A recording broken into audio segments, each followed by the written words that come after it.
Welcome back, guys. This is Potter Fanfic Hub. Here we explore powerful Harry Potter what-if stories and hidden magic.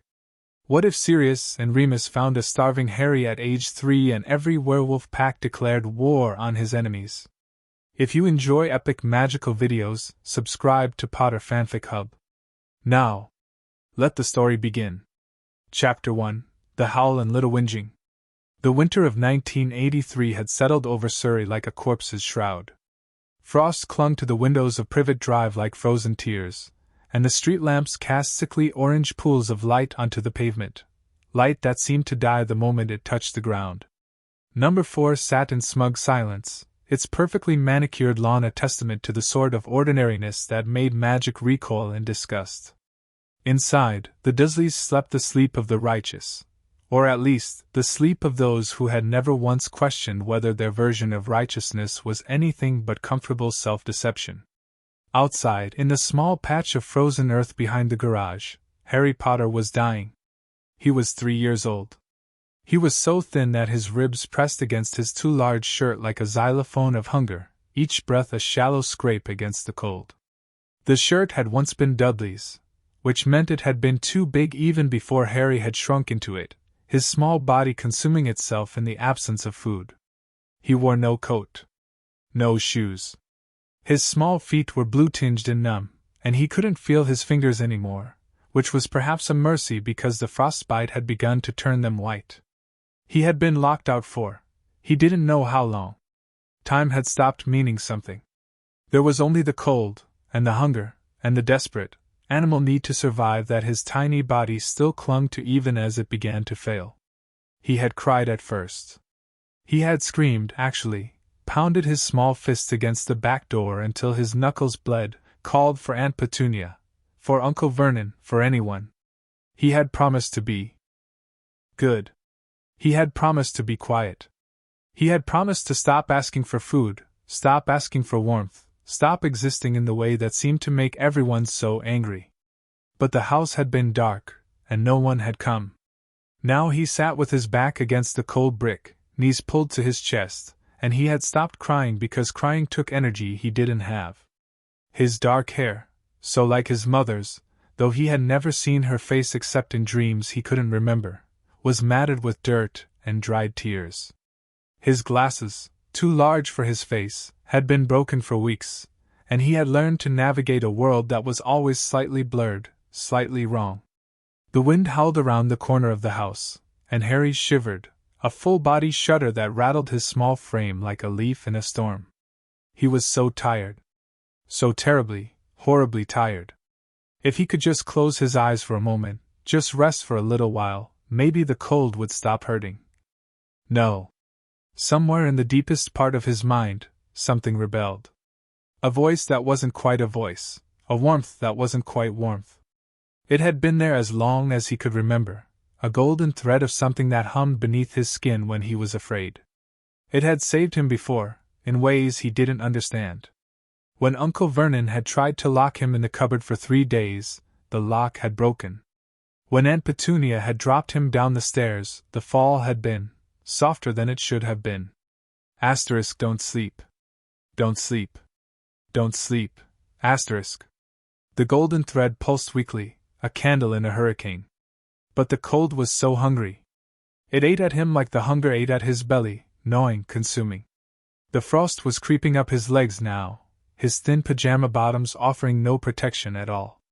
His small body was running out of heat, out of energy, out of everything. And somewhere, in the darkness of the suburban night, something heard his silent cry.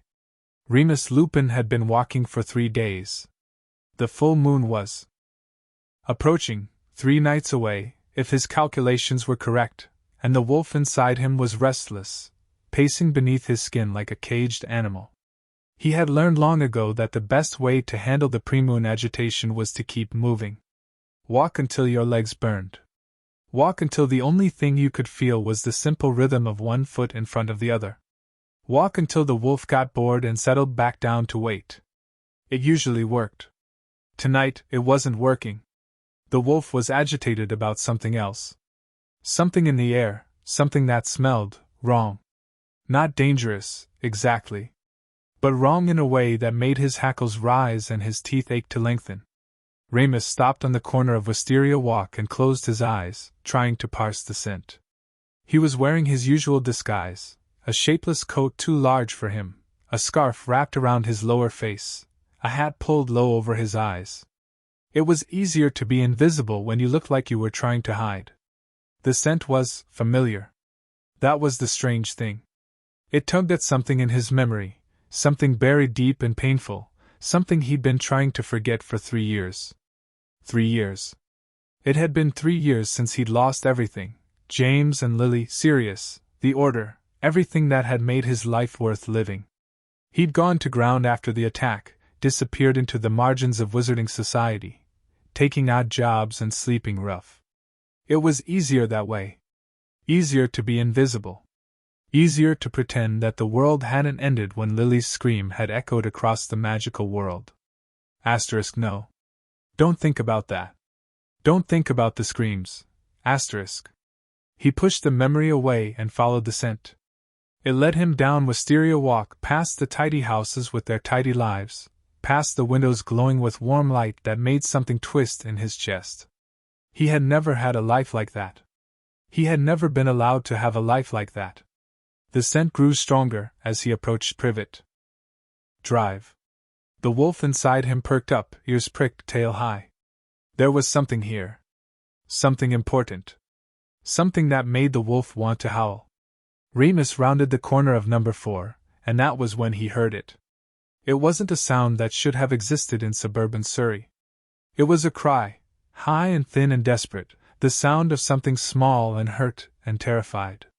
But beneath it, weaving through it like a thread of gold through dark fabric, was something else. Magic. Wild, uncontrolled, ancient magic. The kind of magic that didn't come from wands or spells or careful study. The kind that came from the soul itself. And mixed in with the magic, barely audible beneath the human cry, was the sound of a wolf's howl. Remus froze, his heart stopping in his chest. That howl, he knew that howl. It was the howl of a wolf that had lost everything, a wolf that had been abandoned to die. It was the howl of something that had been pushed too far, hurt too deeply, and was calling out for rescue that might never come. He moved without thinking, his feet carrying him around the back of the house. And there, in the tiny patch of frozen earth behind the garage, he saw a sight that would haunt him for the rest of his life. A small child, no more than 3 years old, curled into a ball against the wall. The child was so thin that Remus could see every rib through his too large shirt. His feet were blue with cold, his hands white with frostbite.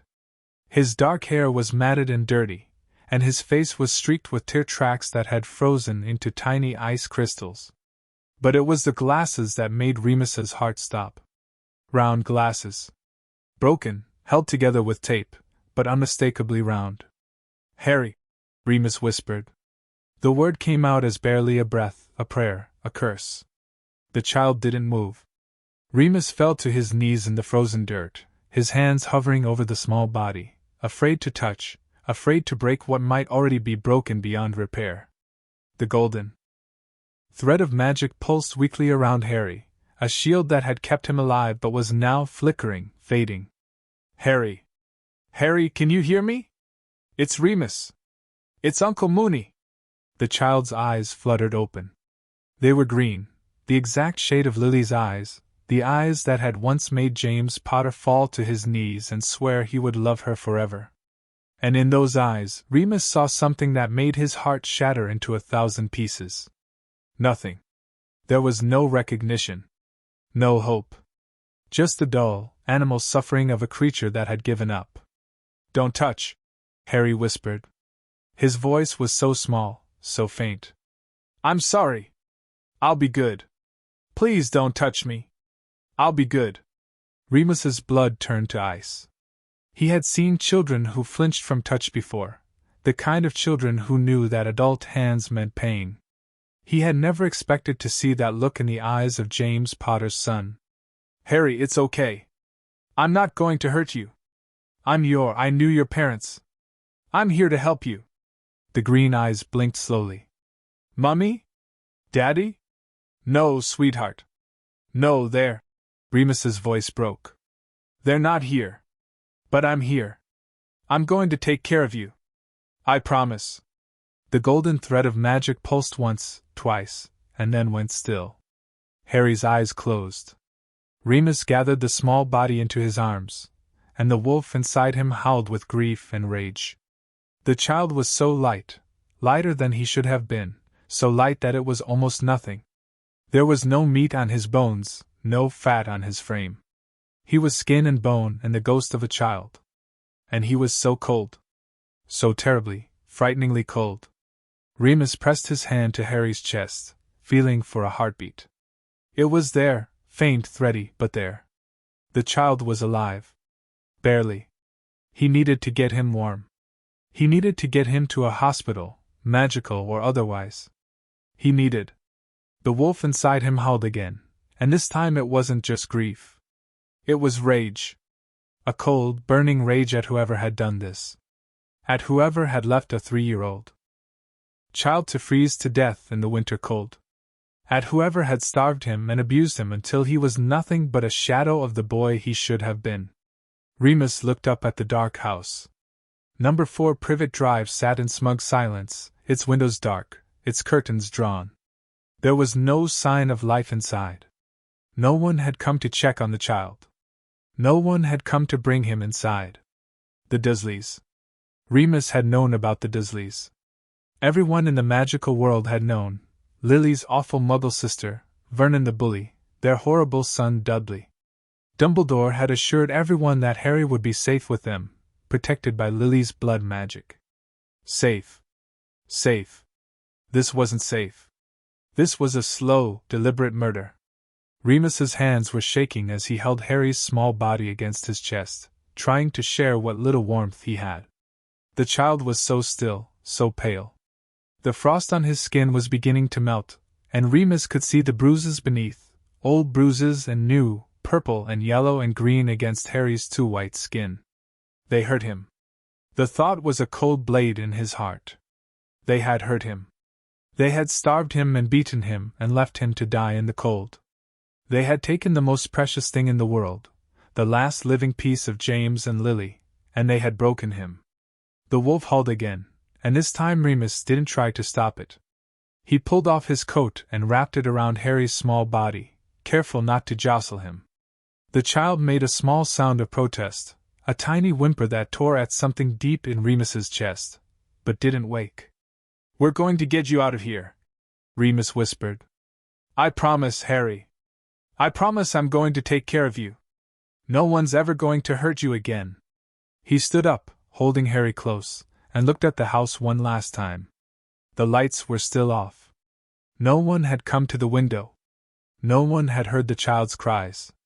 They didn't deserve to live. The thought came unbidden, dark and vicious, and Remus recognized it as the wolf's voice. The wolf wanted blood. The wolf wanted to tear down the door and rip the Dursleys apart. The wolf wanted to make them pay for what they'd done. But Remus was stronger than the wolf. Hadn't he spent his whole life being stronger than the wolf? Hadn't he learned to control the beast, to keep it caged? He turned away from the house and started walking. He didn't have a plan. He didn't have anywhere to go. He just knew that he couldn't stay here, couldn't look at that house one more second without losing control completely. But he needed help. Harry needed help, real help, the kind of help that Remus couldn't give him alone. He needed someone who could protect them, who could fight the Dursleys if they tried to take Harry back, who could. Sirius. The name hit him like a physical blow, and Remus stumbled, nearly dropping Harry in his shock. Sirius.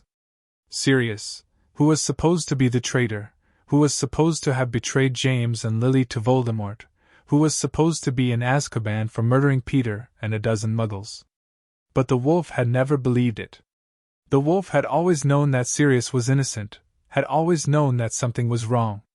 And now, with Harry in his arms, the wolf was howling for Sirius the way it had howled for its lost pack. Remus didn't have a plan. He didn't have anything except a dying child and a desperate hope. But he had the wolf. And the wolf knew where to go. The journey to the werewolf settlement was a blur of cold and darkness and desperate hope. Remus had found a safe house, one of the Order's old safe houses, abandoned and forgotten, and had managed to get Harry inside. He lit a fire, wrapped the child in every blanket he could find, and prayed to every god he'd ever heard of that it would be enough. Harry's breathing was still too shallow, his skin still too cold. The golden thread of magic was still flickering, barely there, a candle in a hurricane. Remus had tried everything he could think of: warming charms, healing spells, even the wolf's instinctive magic that healed werewolves faster than wizards. Nothing worked. The child was simply too far gone. He needs help. He needs the pack. The thought came from the wolf, and Remus recognized the truth in it. The werewolves had their own magic, their own healing rituals that wizards didn't understand. If anyone could save Harry, it would be them. But taking a human child to a werewolf settlement was insane. The werewolves were hated, feared, reviled. They were creatures of the night, monsters in children's stories. If anyone found out that Remus had taken a human child to the pack, the pack would protect him. The pack would never let anyone hurt a pup. The wolf's words were so certain, so sure. And Remus, exhausted and terrified and half-mad with grief, found himself believing them. He gathered Harry into his arms and set out into the night. The Scottish Highlands were beautiful in a harsh, unforgiving way. Snow-covered mountains rose against the sky the color of iron, and the wind howled across the empty moors like the cries of lost souls. Remus had been walking for 2 days, barely stopping to rest, pushing himself and the dying child in his arms toward the only hope they had left. Harry hadn't woken up. He was still breathing, barely, but his small body was shutting down, conserving energy, preparing for the end. The golden thread of magic was almost gone, a faint pulse that barely registered on Remus's senses. Hurry. Hurry. Hurry. The wolf was frantic now, pushing Remus forward, driving him through the snow and ice. The pack settlement was close, just over the next ridge, hidden in a valley that only werewolves knew how to find. Remus stumbled, fell, caught himself with Harry still pressed to his chest. He was so tired. His body was burning with exhaustion, his legs shaking with the effort of each step. But he couldn't stop. He couldn't stop. If he stopped, Harry would die. Just a little further, he whispered to the unconscious child. Just a little further, Harry. We're almost there. The valley was a natural bowl in the mountains, protected from the worst of the wind by high cliffs. A cluster of buildings huddled at its center, small stone cottages with smoke rising from their chimneys, surrounded by a wooden palisade. It looked like a medieval village, hidden and forgotten by the modern world. The guards at the gate were werewolves. Remus could smell them, the wild scent of wolf and man mixed together. They were in human form, but their eyes glowed yellow in the torchlight, and their teeth were just a little too sharp. Halt! One of them raised a hand, and Remus stopped, panting.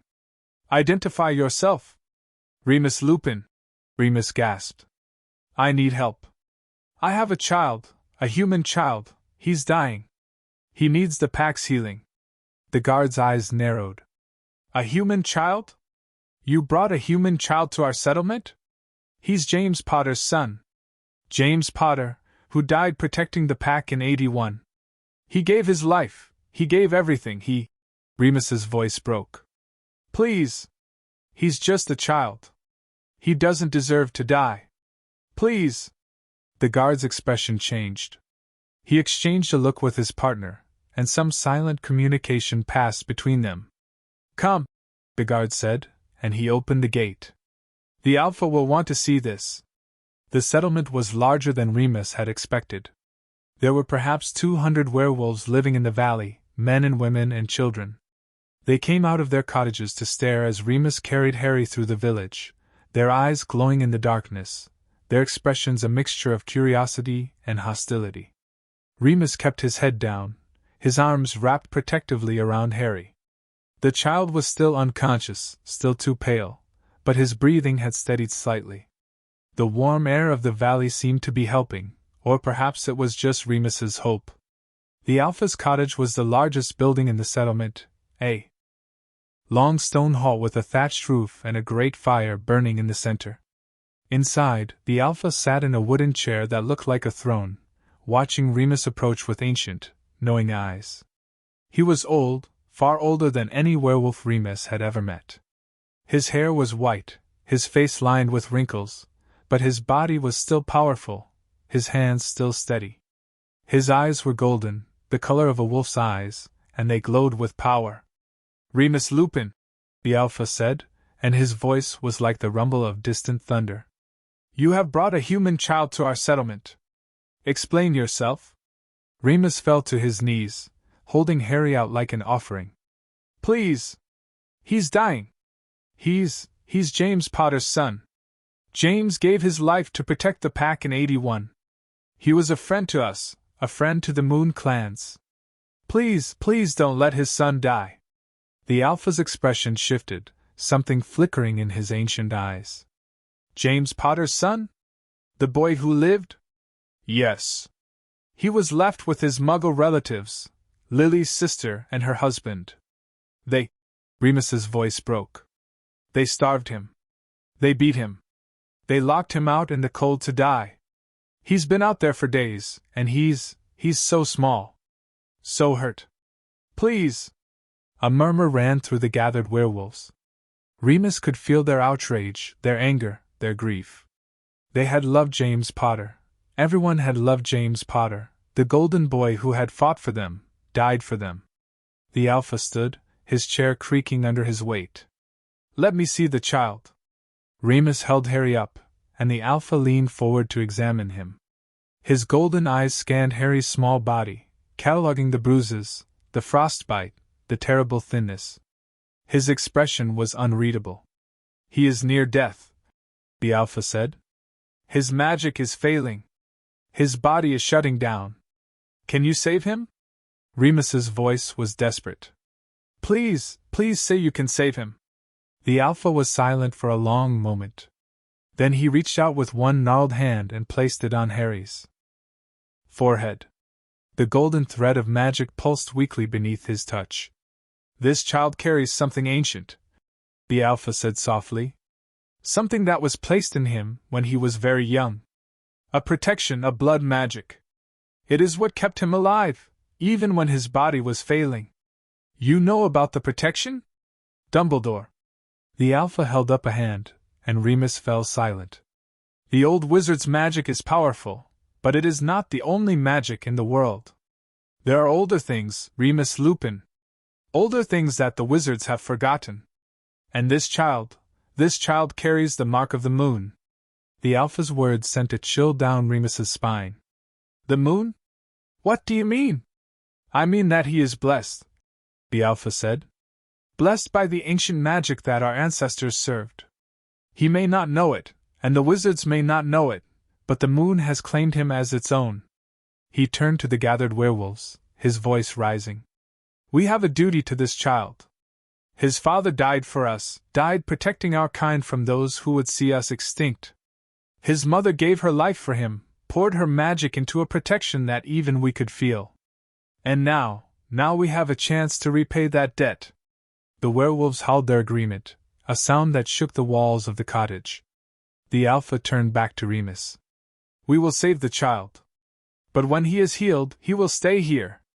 He will be raised among us, taught our ways, protected by our pack.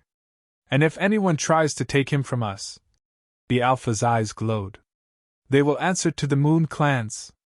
Remus bowed his head, tears streaming down his face. "Thank you. Thank you." The Alpha placed a hand on Remus's shoulder. "Do not thank me yet, Wolf. The child is not out of danger. But we will do everything we can to save him. For James.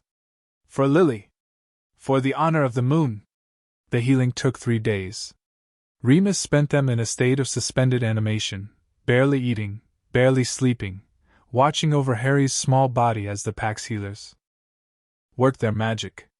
They were werewolves, yes, but they were also something more, practitioners of ancient arts that had been passed down through generations, arts that wizards had long since forgotten. They used herbs and chants and rituals that made the air thrum with power. They placed stones on Harry's chest, stones that glowed with a soft silver light. They sang songs in a language Remus didn't recognize, songs that seemed to call down the moonlight itself. And slowly, impossibly, Harry began to heal. His color returned first, pink to his cheeks, warmth to his skin.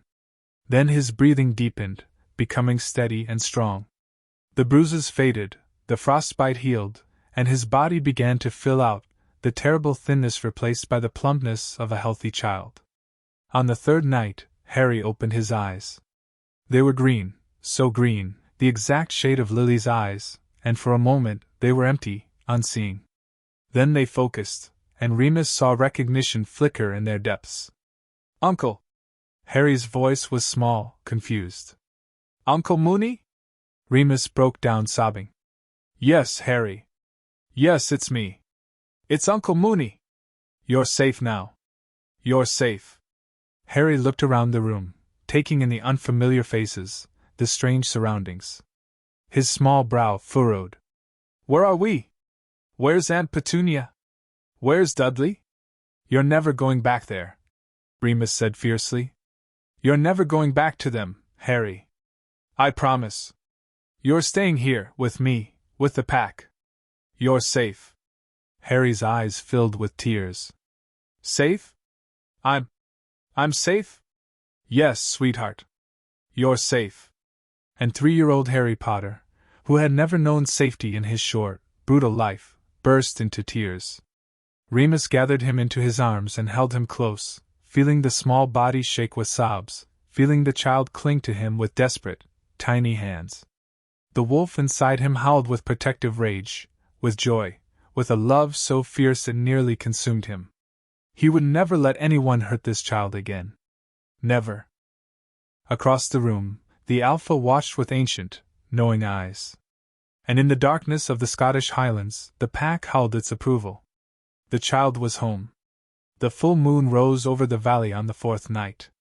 Harry had been asleep when the transformation began, his small body curled up in a nest of blankets that the pack's women had made for him. Remus had stayed by his side, holding his hand, dreading what was about to happen. He should have been transformed himself. The moon was full, and he had taken the wolfsbane potion, but it was never perfect. The wolf was always there, always lurking beneath the surface. Tonight, it was closer than ever. But Remus was worried about Harry. The healers had said the child was recovered, but they didn't know what effect a full moon might have on someone who had been so close to death. What if Harry was afraid? What if he ran? What if? The howls began, one by one, rising from the cottages around them. The pack was transforming, giving themselves over to the wolf. It was a beautiful sound, wild and free, and Remus felt the wolf inside him answer. Run. Run. Run with the pack. No. He had to stay with Harry. He had to. But Harry was awake. His eyes were open, green and clear, and he was watching the window where the moonlight streamed in. His expression was strange, not afraid, not confused, but something else. Something that made Remus's heart stop. "Harry? Are you all right?" "The moon," Harry said softly. "She's calling to me." Remus's blood went cold. "What? What do you mean?" Harry sat up, his small face turned toward the window. The moonlight fell across his features, silver and soft, and something shifted in his eyes. For just a moment they glowed silver, like the eyes of a wolf. "She wants me to come out," Harry said. "She wants me to see." "Harry, no. It's dangerous out there. The werewolves are transformed, they're not themselves. You could get hurt." Harry looked at Remus, and there was a wisdom in his eyes that was far too old for a 3-year-old. "They won't hurt me," he said. "She says they won't hurt me." She, the moon. Harry was talking about the moon as if she were a person, a living entity with a will of her own. "Harry, I don't think." But Harry was already climbing out of bed, his small feet padding across the cold stone floor. Remus tried to stop him, but the child slipped through his fingers like water, heading for the door. "Wait! Harry, wait!" Remus followed him out into the night. The valley was bathed in silver light, the full moon hanging low and huge in the sky. The werewolves were running, dozens of them, maybe hundreds, their forms shifting between human and wolf as they raced across the frozen ground. Their howls filled the air, wild and beautiful. And there, in the middle of it all, stood Harry Potter. He was so small, so fragile, surrounded by creatures that could tear him apart with a single bite. But they didn't. Instead, they circled him, their yellow eyes watching, their ears pricked forward. One of them approached, a huge gray wolf, bigger than the others. Its eyes glowed with ancient power, and Remus recognized the Alpha's presence, his human mind still present inside the wolf's form.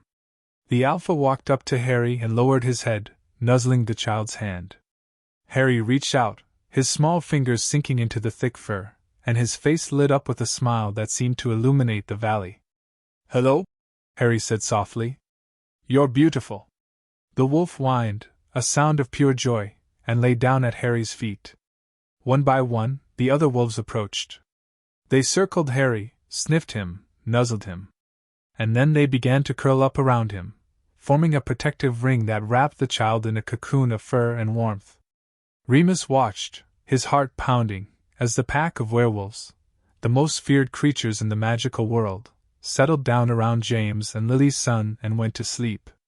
The golden thread of magic pulsed, stronger than ever, weaving through the pack, connecting them all. And Remus knew, with a certainty that went beyond reason, that something had changed.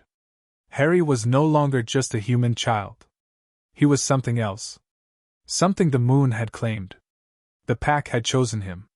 The Alpha was waiting for Remus when he stumbled back to the cottage, his mind reeling with what he had seen. "You were right," Remus said, sinking into a chair. "He is blessed. I saw it. I saw the moon embrace him. The pack loves him. They would die for him." The Alpha nodded slowly. "The child is special. More special than even you know. The moon has chosen him, Remus Lupin. He is no longer just the boy who lived. He is the boy the wolves chose." "What does that mean?" The Alpha's ancient eyes glittered. "It means that the moon clans will protect him. All of them, not just this pack, but every lone wolf, every werewolf who hears the moon's call. He will have an army at his back, an army that no wizard can defeat. But the wizards, they'll try to stop us. They'll try to take him away." The Alpha's smile was cold and sharp. "Let them try. Let every wizard in Britain try to take this child from us. We will meet them with teeth and claws and the power of the moon itself. And we will show them what it means to declare war on the moon clans." Remus felt a shiver run down his spine. "War? You're talking about war." "I am talking about protecting one of our own," the Alpha said. "The child's father died for us. His mother gave her life to save him. And now we will give our lives to keep him safe. That is the way of the pack." He leaned forward, his eyes boring into Remus's. "You carry the wolf, Remus Lupin. You have been running from it your whole life. But now you must embrace it. The pack needs you. The child needs you. And the moon has chosen you as his guardian." Remus bowed his head, feeling the weight of the Alpha's words. He had been running for so long, hiding from what he was, denying his true nature. But now he had a purpose. Now he had someone to protect. "I understand," he said softly. "I will protect him with my life." "Good." The Alpha sat back. "Because soon they will come. The wizards, the ministry, the old wizard with his schemes and his secrets. They will try to take the child from us. And when they do," the Alpha's eyes glowed, "the moon clans will answer."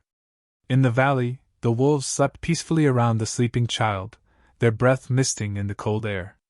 And in the distance, in Azkaban, a man with dark hair and wild eyes suddenly woke from his nightmare, his heart pounding with a certainty he couldn't explain. He had felt something. Something ancient and powerful. Something that felt like home. Harry. Sirius Black pressed his face against the cold stone wall of his cell and wept, because for the first time in 3 years, he knew that his godson was alive. And in the deepest part of his soul, the wolf that had been caged inside him for so long began to howl. The war had begun. End of Chapter 1. Chapter 2. The Prisoner Who Escaped. The cell was 12 feet by 8 feet. Sirius Black had measured it 1,000 times, tracing the dimensions with his eyes during the long, endless nights when sleep wouldn't come. 12 by 8. Stone walls. Stone floor. A narrow slit of a window that let in just enough light to remind him that the outside world still existed. He had been here for 3 years. 3 years of cold. 3 years of hunger. 3 years of the Dementors, those soul-sucking monsters that glided through the corridors of Azkaban, draining hope and happiness from every prisoner they passed. Most prisoners went mad within months. Some within weeks. Sirius had held on through sheer stubbornness, through the knowledge that somewhere out there, Peter Pettigrew was alive, and somewhere out there, Harry was waiting. But tonight was different. Tonight something had shifted. In the world. Something had changed. Sirius sat in the corner of his cell, his back against the cold wall, and tried to understand what he had felt. It had been like a warm hand on his chest, a pulse of something that cut through the Dementor's fog. A thread of gold that had woven itself through the darkness and touched him, just for a moment, just enough to make him remember what hope felt like. Harry. The name was a prayer, a curse, a promise.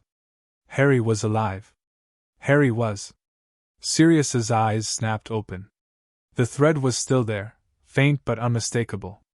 It was coming from the outside, from somewhere far away, and it was calling to him. Calling him home. He pressed his face against the stone wall and listened. The Dementors were moving through the corridor outside his cell, their cold presence like a weight on his soul. They were always there, always watching, always waiting for him to break. They had been waiting for 3 years. But tonight, they would be disappointed. Tonight, Sirius Black was going to escape. He didn't know how he knew. He just knew. The thread of gold had given him strength, had reminded him of who he was and what he was fighting for. He was Sirius Black, the last heir of the ancient and most noble house of Black. He was the godfather of Harry James Potter. He was the best friend of James and Lily. And he was innocent. The thought was so powerful, so clear, that for a moment he felt like he was soaring. Innocent. He was innocent. Peter Pettigrew was the traitor, not him.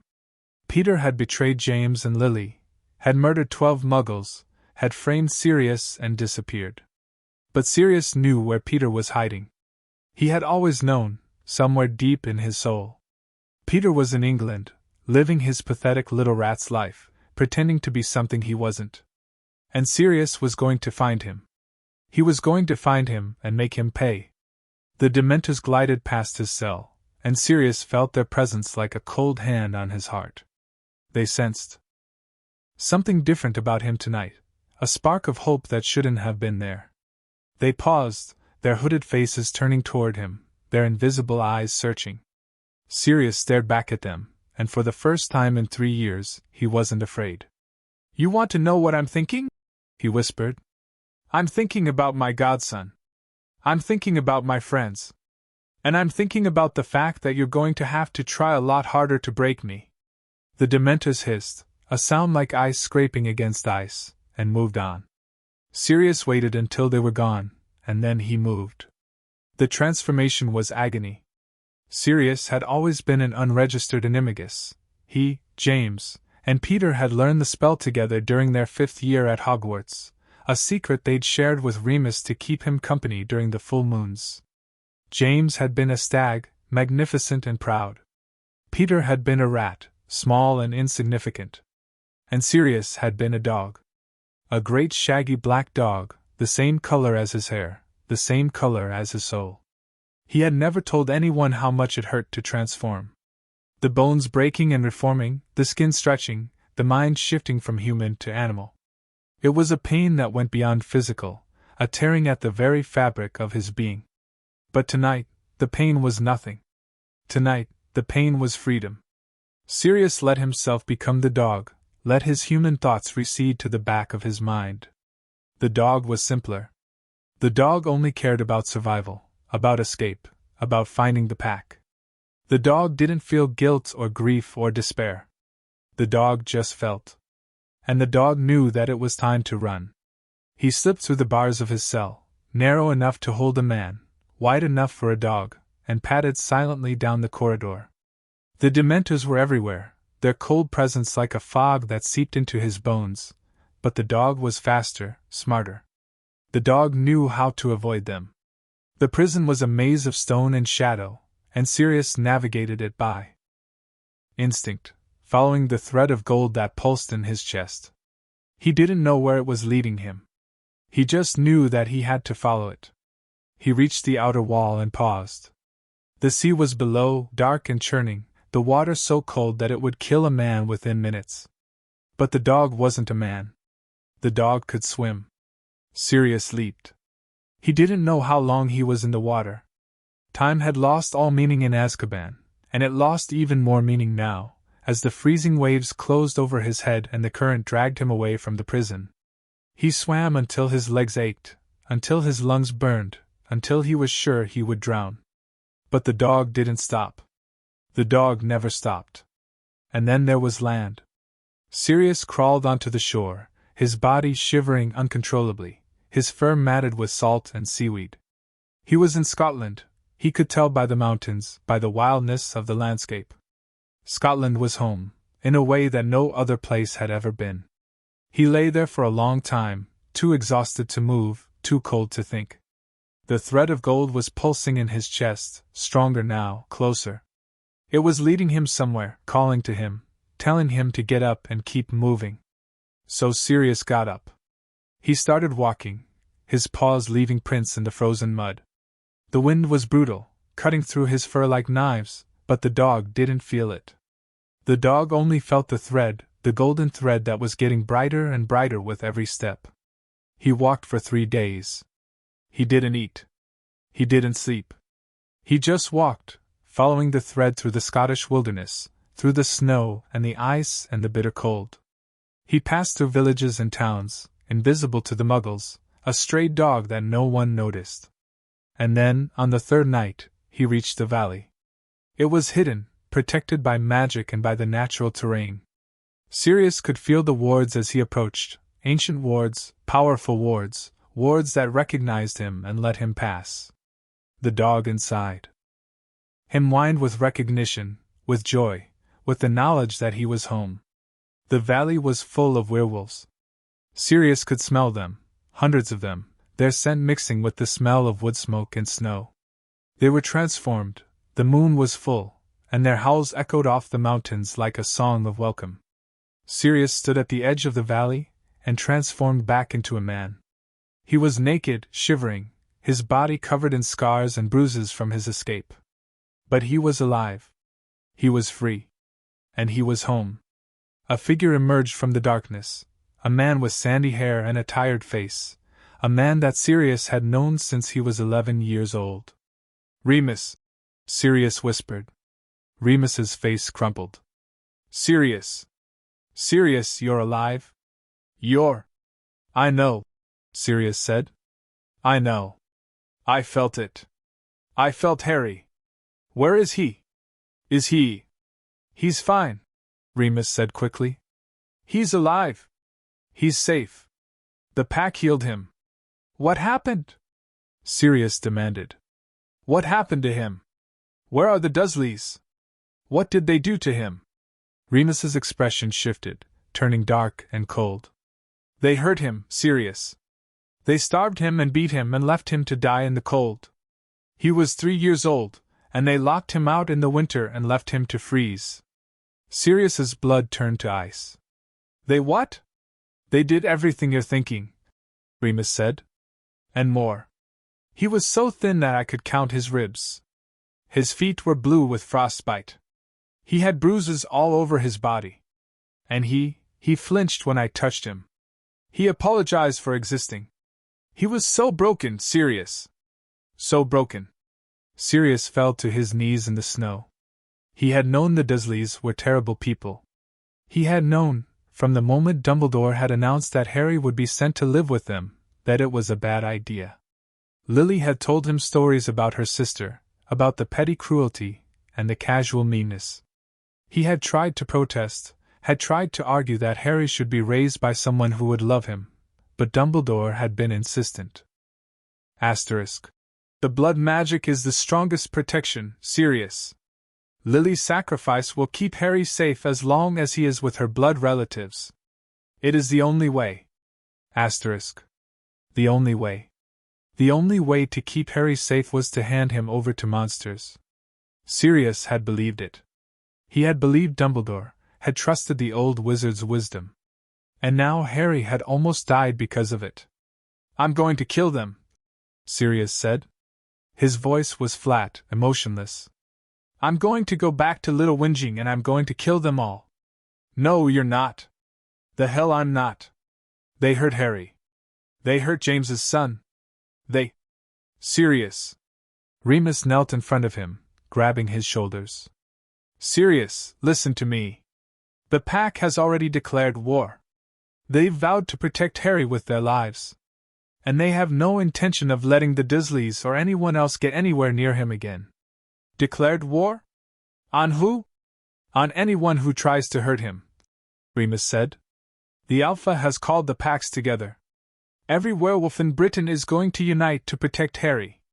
And if the Ministry tries to interfere, they're going to learn what it means to cross the Moon clans." Sirius stared at him. "You're serious?" "I'm deadly serious." Remus's eyes glowed yellow for a moment, the wolf peeking through. "They hurt James's son, Sirius. They hurt a pup. And the pack does not forgive." Sirius felt something loosen in his chest, a tension that had been there for 3 years of guilt and grief and helplessness. He had failed James and Lily. He had failed Harry. But now there was hope. "Take me to him," he said. "Please, Remus. I need to see him." Remus nodded, and helped him to his feet. "He's sleeping.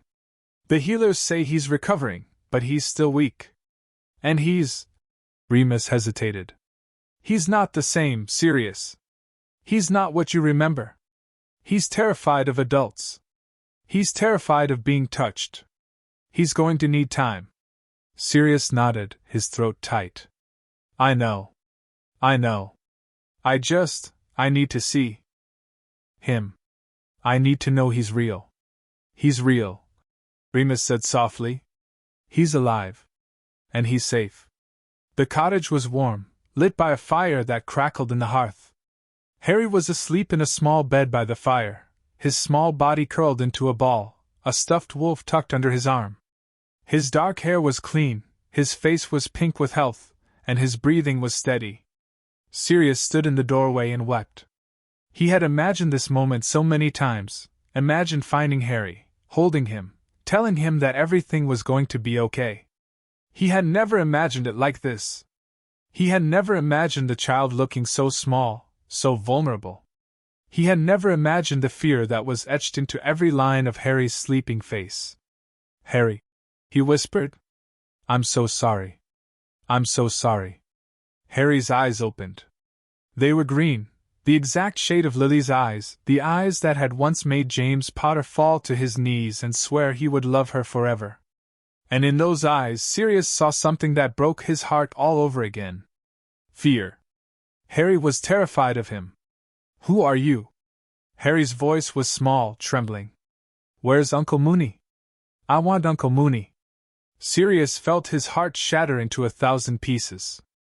I'm Sirius. I'm your godfather. I was friends with your mum and dad." Harry's eyes went wide. "Mummy? Daddy? You knew Mummy and Daddy?" "I did," Sirius said, his voice breaking.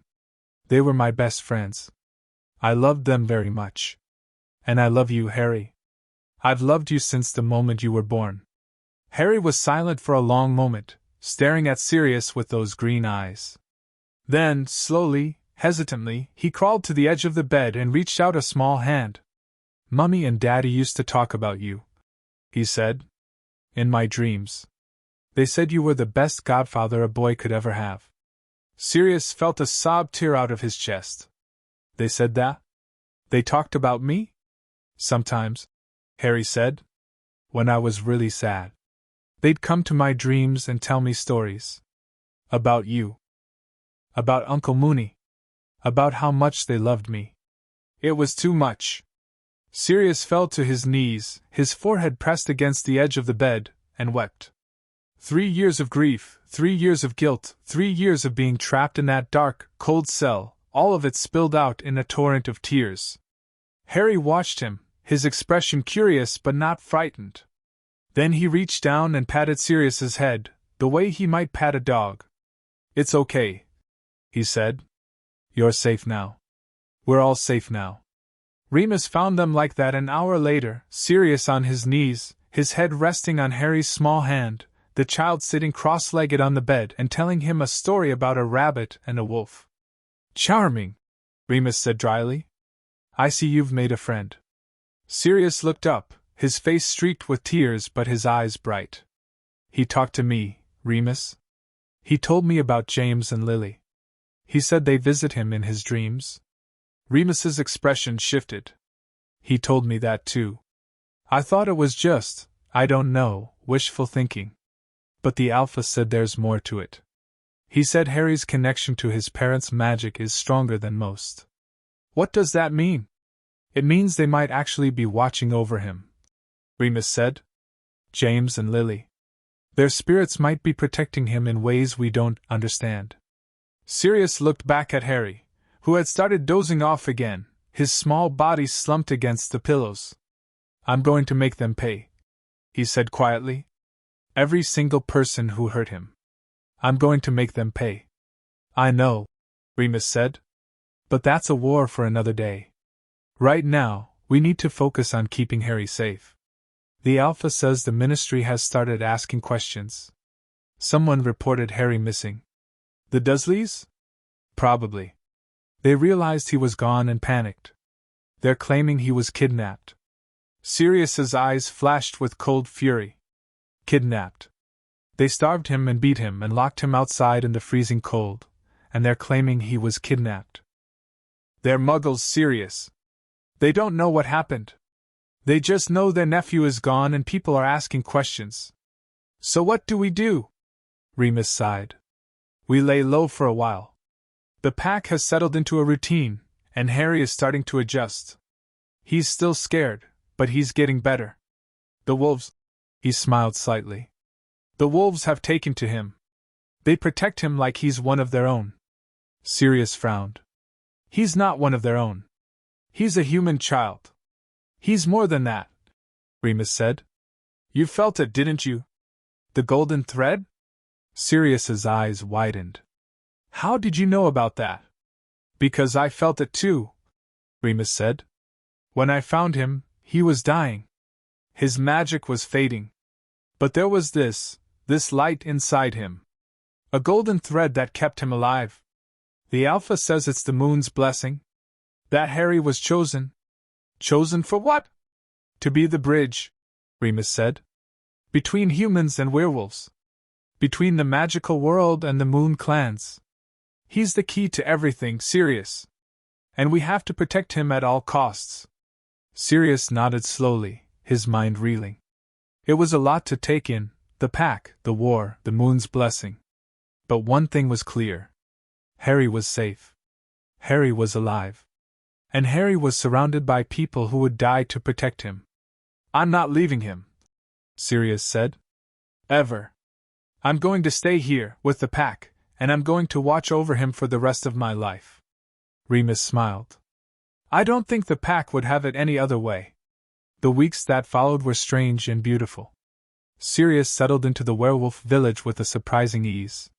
The pack accepted him, in part because he was Remus's friend, and in part because they could sense his loyalty to Harry.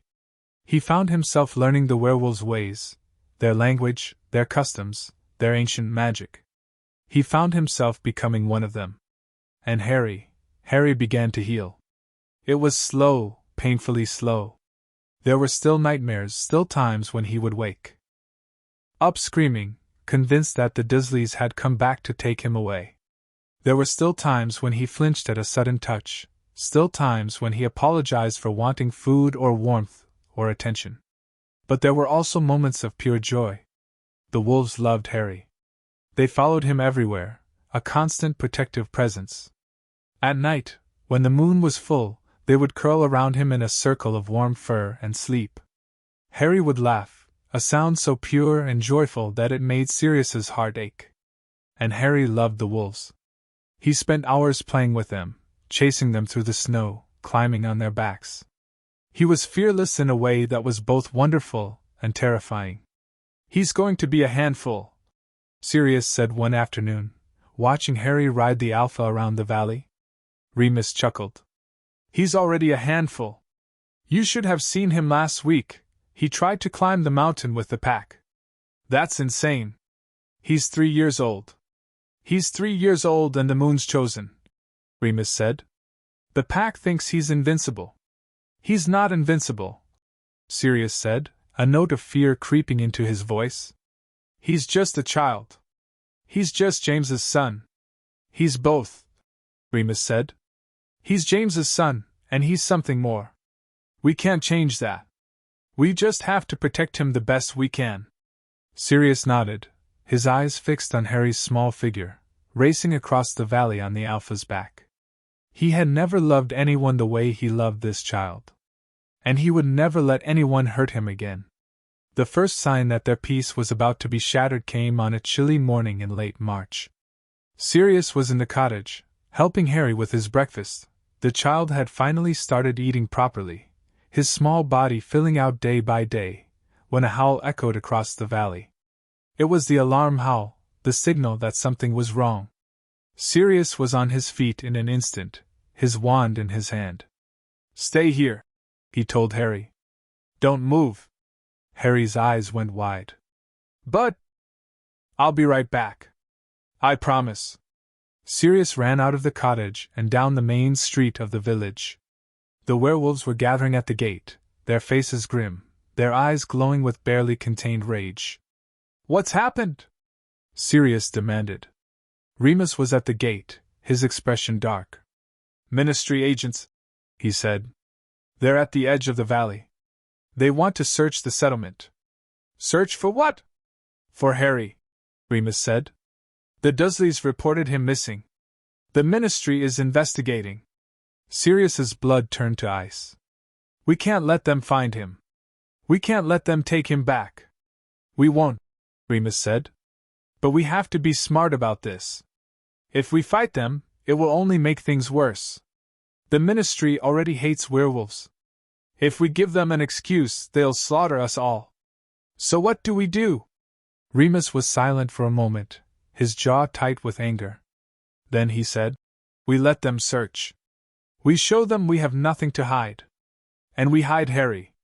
"Hide him where?" "The caves," Remus said. "The ones in the mountain. The pack uses them during the full moon. The ministry won't find him there." Sirius nodded, his heart pounding. "I'll get him. I'll take him to the caves and stay with him. Be careful, Sirius. The agents are Aurors, trained in combat. If they catch you, they won't catch me." Sirius's eyes blazed. "No one is taking Harry. No one." The caves were cold and dark, but Harry didn't seem to mind. He was curled up in Sirius's lap, his small body pressed against his godfather's chest, and he was humming a little tune that Sirius didn't recognize. "What's that song?" Sirius asked, trying to keep his voice steady. "The Moon's Song," Harry said. "The wolves taught me. It's for when you're scared." "And are you scared, Harry?" Harry was silent for a moment, then nodded. "A little. The bad people are looking for me, aren't they?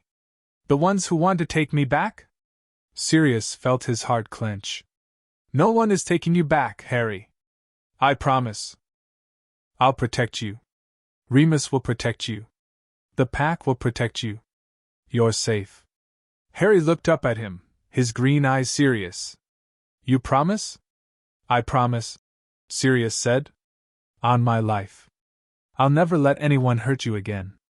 And as he held Harry close, listening to the distant sounds of the ministry agents searching the valley, Sirius made a vow. He would die before he let anyone take this child. He would kill before he let anyone hurt him.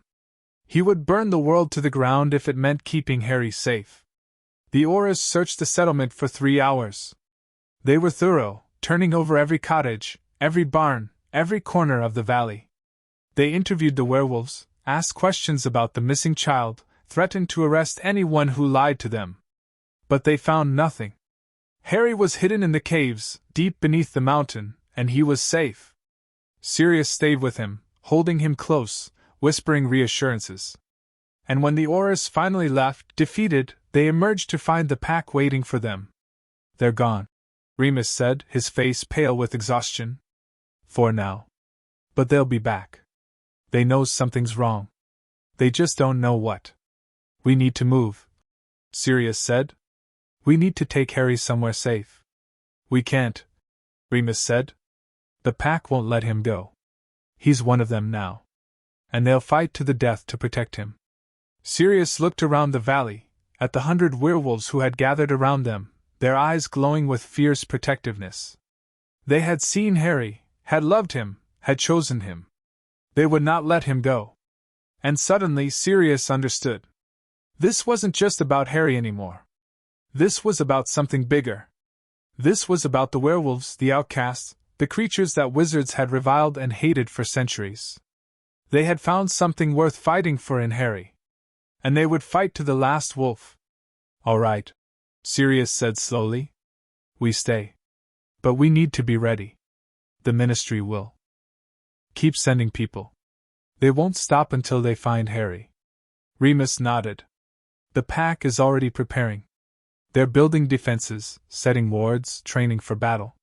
They've called out to the other packs, the ones in Europe, in America, in Asia. Every werewolf who hears the call is coming." "How many?" Remus smiled, and there was something ancient and terrible in his eyes. "Thousands, Sirius. Thousands of werewolves, ready to fight for a 3-year-old boy. The moon clans are rising. And when they do, the wizarding world is going to know what it means to declare war on us." Later that night, Sirius sat alone on the mountain ridge, looking down at the valley where his new life was taking shape. He had lost so much. James. Lily. His freedom. His reputation. But he had found something too, a purpose, a family, a reason to keep going. And he had found Harry. The child was asleep in the cottage, surrounded by wolves, protected by magic. He was safe. He was happy. He was finally, truly home. Sirius felt the golden thread pulse in his chest, and he knew that James and Lily were watching. They were proud. They were grateful. They were at peace. "I'll take care of him," Sirius whispered into the night.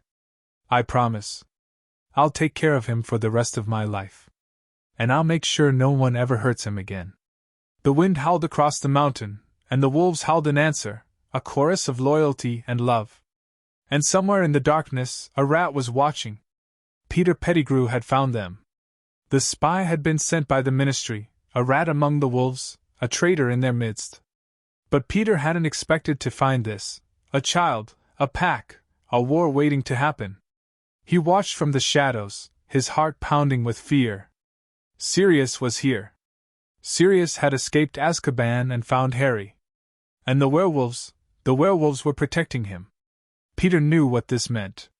If Sirius found him, if Sirius caught him, it was over. The secret would be out. The truth would be revealed.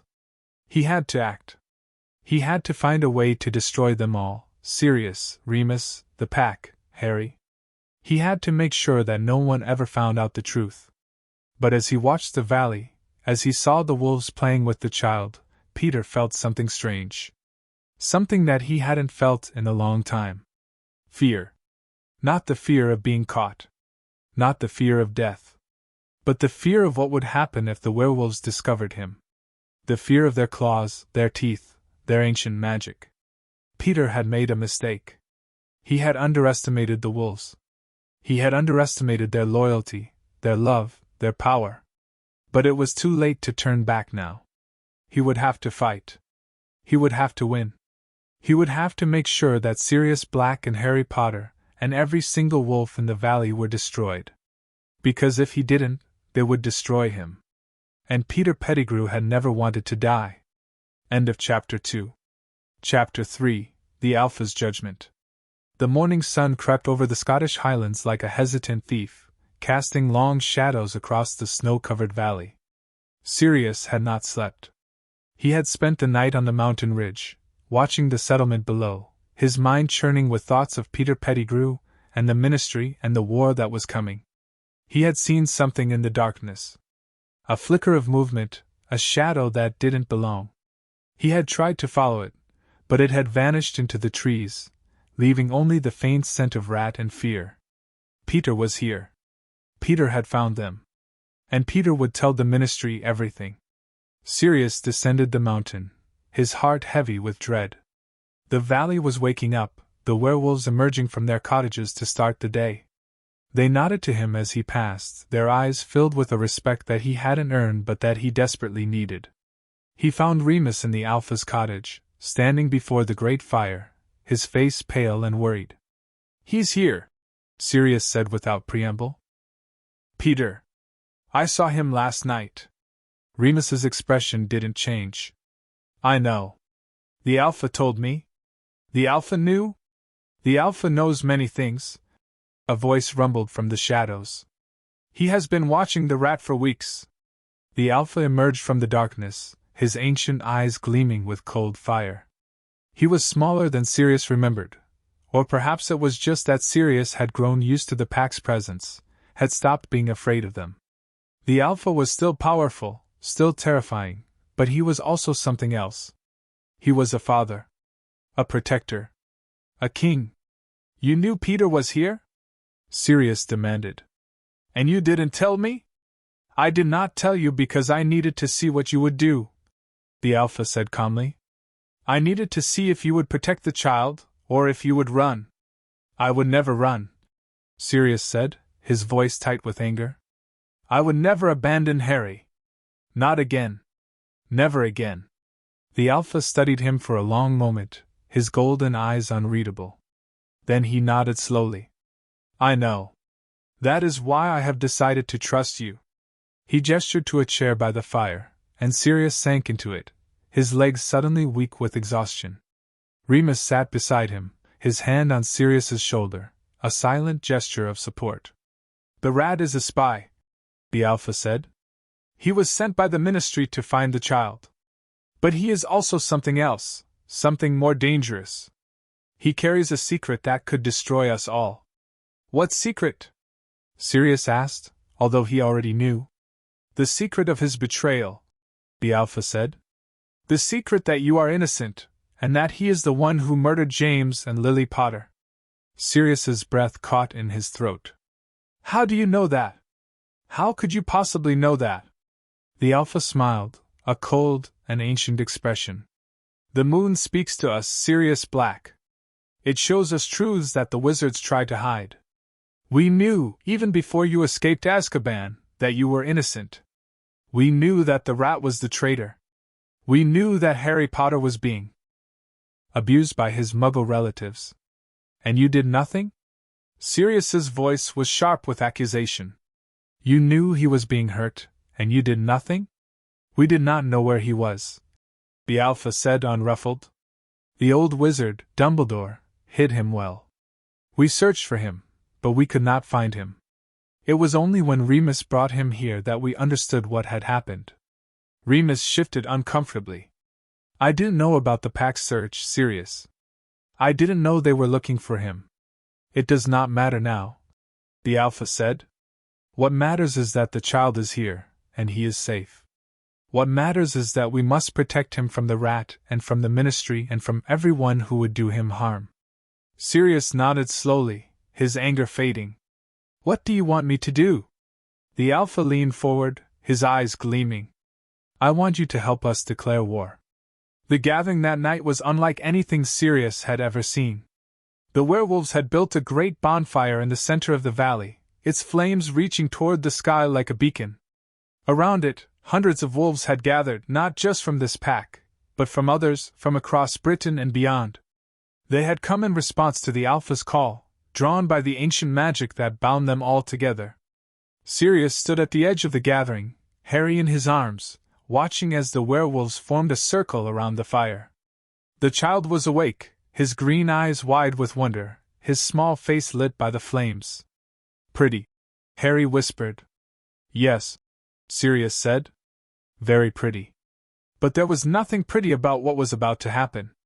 This was a war council, a gathering of warriors who were preparing to fight.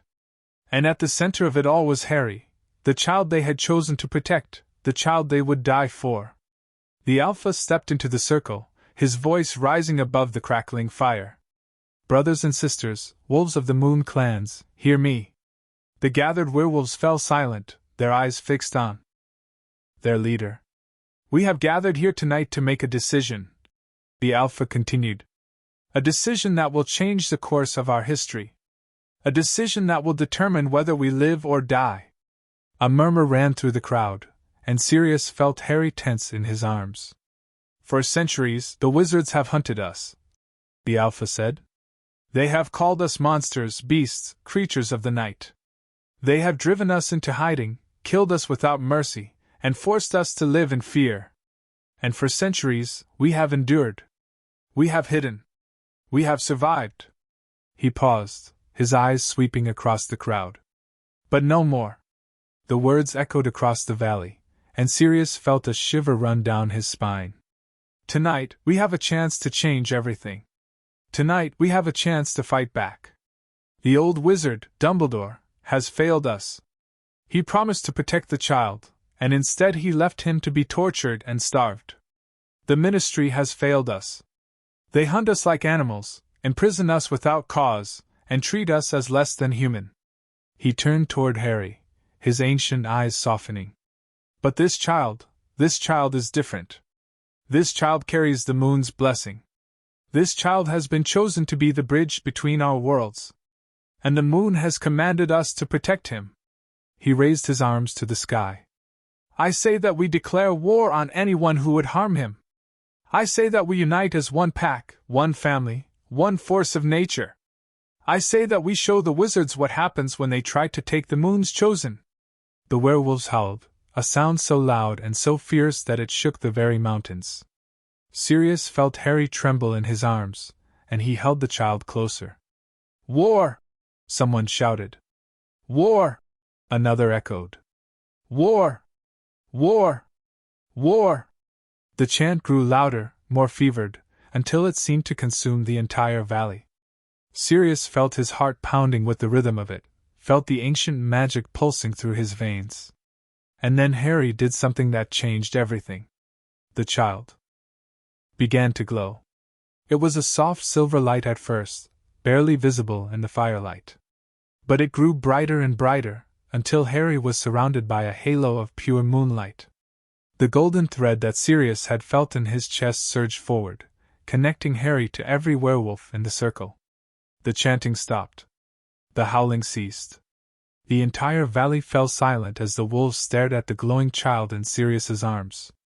Harry's eyes were open, and they were no longer green.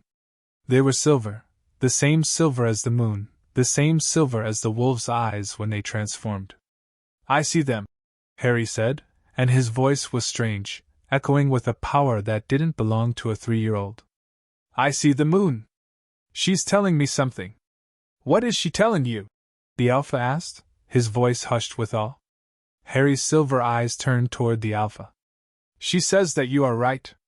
She says that the war must come. But she also says that you must not fight with hate. You must fight with love."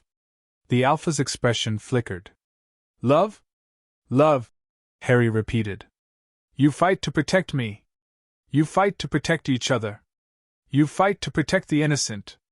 That is why the moon has blessed you. That is why you will win."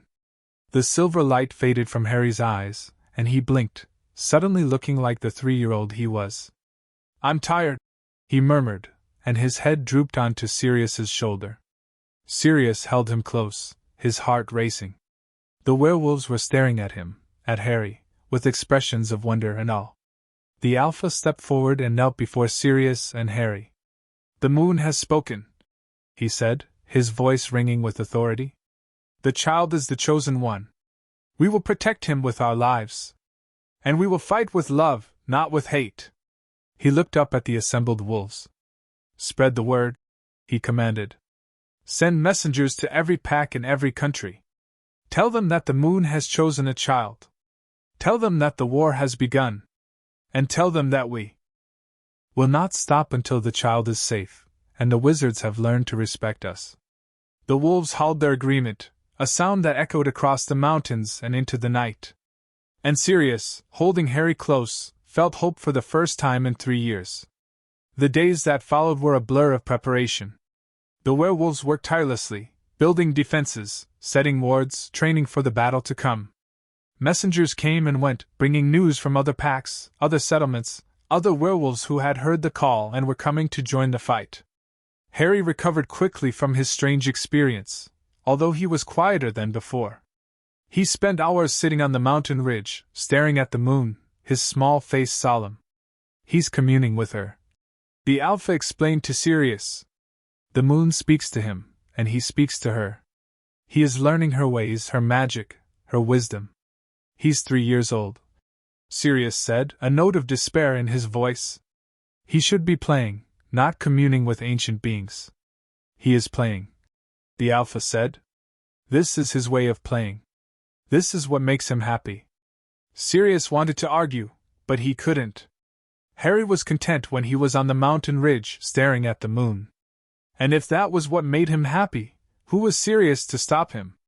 But there was also danger. The Ministry had not given up their search. They had sent more Aurors, more agents, more spies. They had questioned the Dursleys and searched the area around Privet Drive. They were getting closer. We need to move, Harry, Sirius said one afternoon, after another group of Ministry agents had been spotted near the valley's edge. It's not safe here. He is safe, the Alpha said. The wards will hold. And the pack will fight. But the child is the moon's chosen, the Alpha interrupted. He cannot run from his destiny. Neither can we. We must stand and fight. Sirius wanted to argue, but the Alpha's words had the ring of prophecy. And Sirius had learned, in the weeks he had spent with the pack, that the Alpha's prophecies always came true. The attack came on the night of the full moon. It was the perfect night for it. The werewolves would be transformed, at their most powerful, but also at their most vulnerable. The Ministry had sent a team of Aurors, accompanied by a dozen hit wizards and a handful of magical creatures that had been trained to hunt werewolves. They came in silence, their footsteps muffled by spells, their wands glowing with killing intent. They had been ordered to capture the child and eliminate any resistance. They were not prepared for what they found. The werewolves were waiting for them. They had known the attack was coming. The moon had warned them, through Harry's visions and the Alpha's dreams. They had set traps, laid ambushes, and prepared for a war. The battle was brutal. Sirius fought at the front, his wand blazing, his animagus form flickering between man and dog. Remus fought beside him, the wolf inside him unleashed, his teeth and claws tearing through Ministry agents like paper. The pack fought with a ferocity that had been honed by centuries of persecution. But the Aurors were skilled, and they were many. The battle raged for hours, the valley lit by the flashes of spells and the silver glow of the moon. And then Harry appeared. He was wearing a white robe, his feet bare, his silver eyes glowing with power. The werewolves had been protecting him, keeping him hidden in the caves, but he had escaped. He had climbed the mountain in the middle of the battle, and now he stood at the edge of the valley, his arms raised to the sky. "Stop!" he commanded, and his voice echoed with the power of the moon. The battle froze. The Aurors lowered their wands. The werewolves stopped their attack. Harry walked toward the center of the valley, his silver eyes fixed on the Ministry agents. "You should not be here," he said. "This is our home. These are our people. You have no right to attack them." The lead Auror, a tall man with a scarred face, sneered at him. "You're just a child. A dangerous magical child who should be in Ministry custody." Harry's eyes flared. "I am not just a child. I am the moon's chosen. And I am telling you to leave." The Auror laughed. You can't command me, boy. I'm an Auror of the Ministry of Magic. I don't take orders from. The ground beneath him erupted. Silver light shot up from the earth, surrounding the Auror and his team, lifting them into the air. They screamed, struggling against the magic, but it held them fast. Harry's eyes were blazing now, his small face twisted with concentration. The moon says you must leave, he repeated. And you will listen. The Alpha stepped forward, his massive wolf form shimmering in the moonlight. The child has spoken, he growled. Leave now, or face our wrath. The Aurors were released, crashing to the ground in a heap. They scrambled to their feet, their faces pale with fear. This isn't over. The lead Auror spat. The Ministry will send more. They will never stop. Then we will never stop fighting, the Alpha said. We will protect the child with our lives. And we will show you what it means to declare war on the Moon clans. The Aurors retreated, their pride wounded, their mission failed. The werewolves watched them go, their howls of triumph echoing across the valley. Harry stood in the center of the chaos, his silver eyes fading back to green. He swayed on his feet, exhausted by the effort of his magic. Sirius was there in an instant, catching him before he fell. Harry! Harry, are you all right? Harry smiled, his small face pale but happy. I did it, he whispered. I saved everyone. Yes, Sirius said, holding him close. Yes, you did. But as he looked around the valley, at the fallen Ministry agents and the wounded werewolves, Sirius knew that this was just the beginning. The war had started, and it would not end until one side was defeated. And he would make sure that side was not the Moon clans. The next morning, the Alpha called a council. All the pack elders were there, along with Remus and Sirius and several of the wolves who had distinguished themselves in the battle. Harry was there too, sitting on the Alpha's lap, his small face serious. The attack has changed things, the Alpha said. The Ministry will not stop. They will keep sending more agents, more soldiers, more killers. We must be prepared. We need allies, Remus said. Other magical creatures, vampires, hags, even giants. They have their own grievances against the Ministry. They might be willing to help. I will reach out to them, the Alpha said. But it will take time. In the meantime, we must protect Harry. Sirius nodded. I'll stay with him. I won't let him out of my sight. Good. The Alpha turned to Harry. Child, you have shown great power tonight. But you must learn to control it. The moon's magic is strong, but it is also dangerous. We will train you, teach you to use your abilities for good. Harry nodded solemnly. I want to help. I want to protect everyone. And you will, the Alpha said.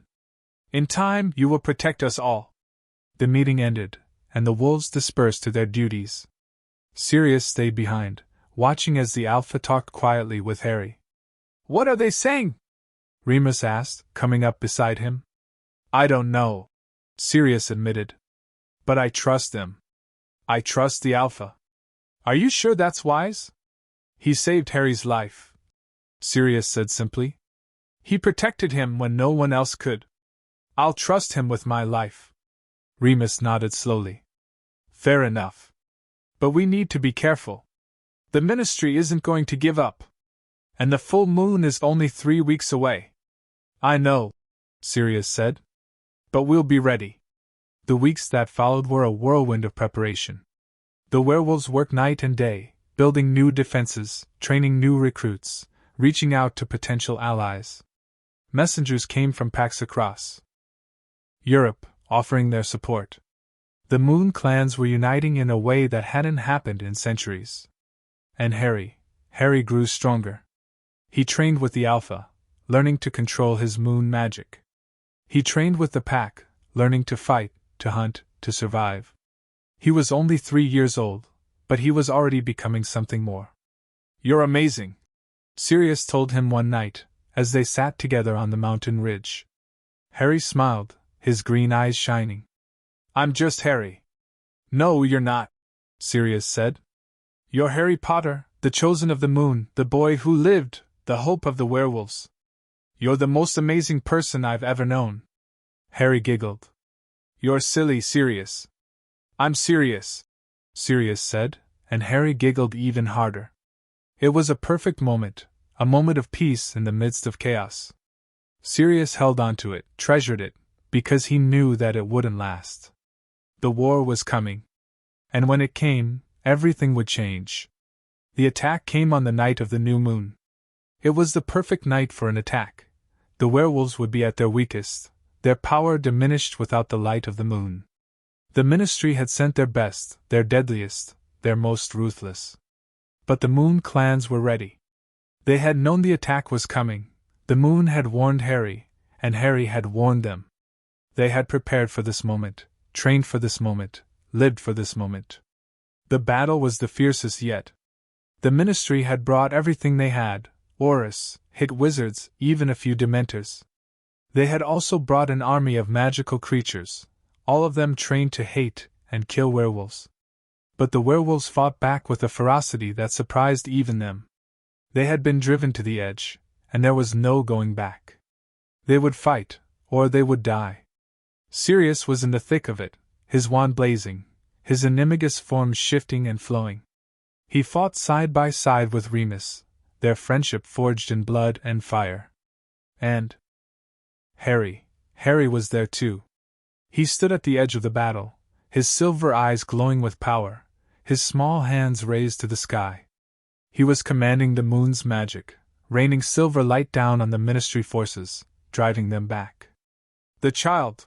Someone screamed. Get the child! A group of Orus broke off from the main battle and charged toward Harry.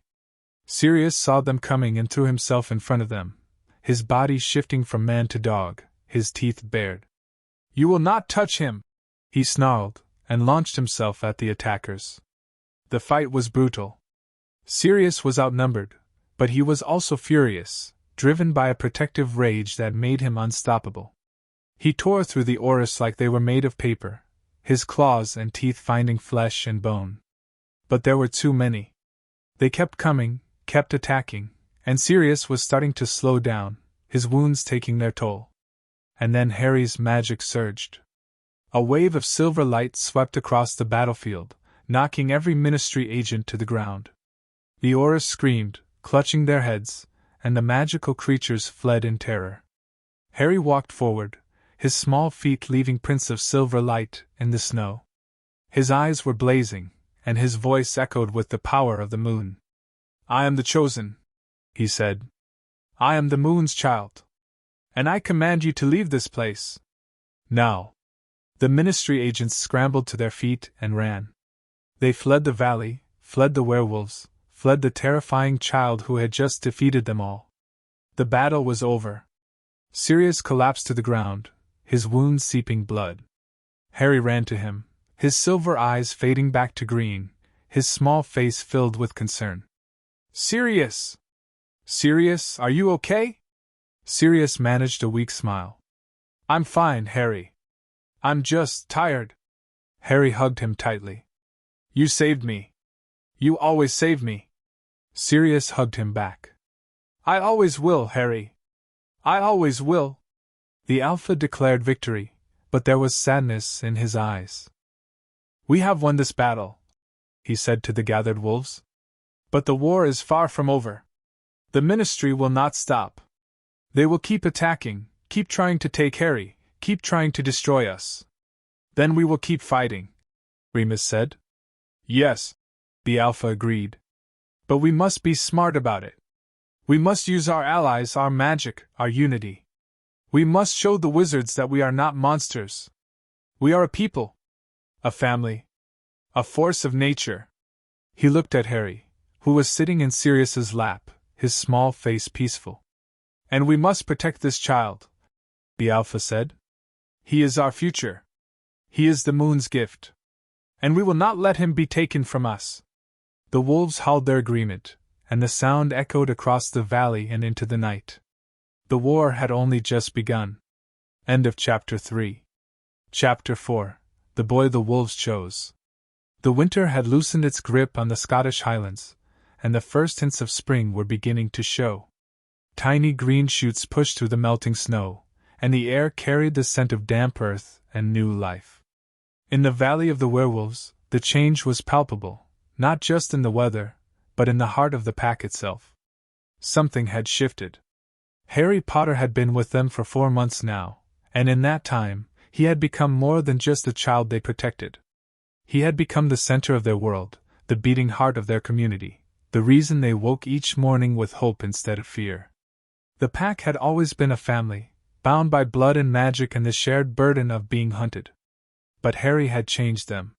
He had made them softer, gentler, more willing to believe in something beyond survival. And now, as the full moon approached, something even more extraordinary was about to happen. The Alpha stood at the edge of the valley, his ancient eyes fixed on the horizon. The moon was rising, huge and silver, and he could feel its pull in his bones. Tonight, the pack would transform. Tonight, they would run free. But tonight there was also fear. Because Harry would be among them. "He'll be fine," Sirius said, coming to stand beside him. "He's been preparing for weeks." "The child is strong," the Alpha agreed. "Stronger than I have ever seen in one so young. But the full moon is unpredictable.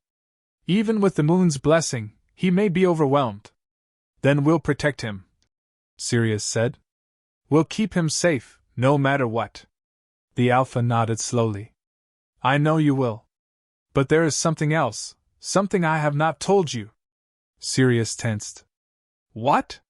"Tonight, when the moon is at its highest, I believe something will happen," the Alpha said. "Something that has not happened in 1,000 years. The child will not just witness the transformation.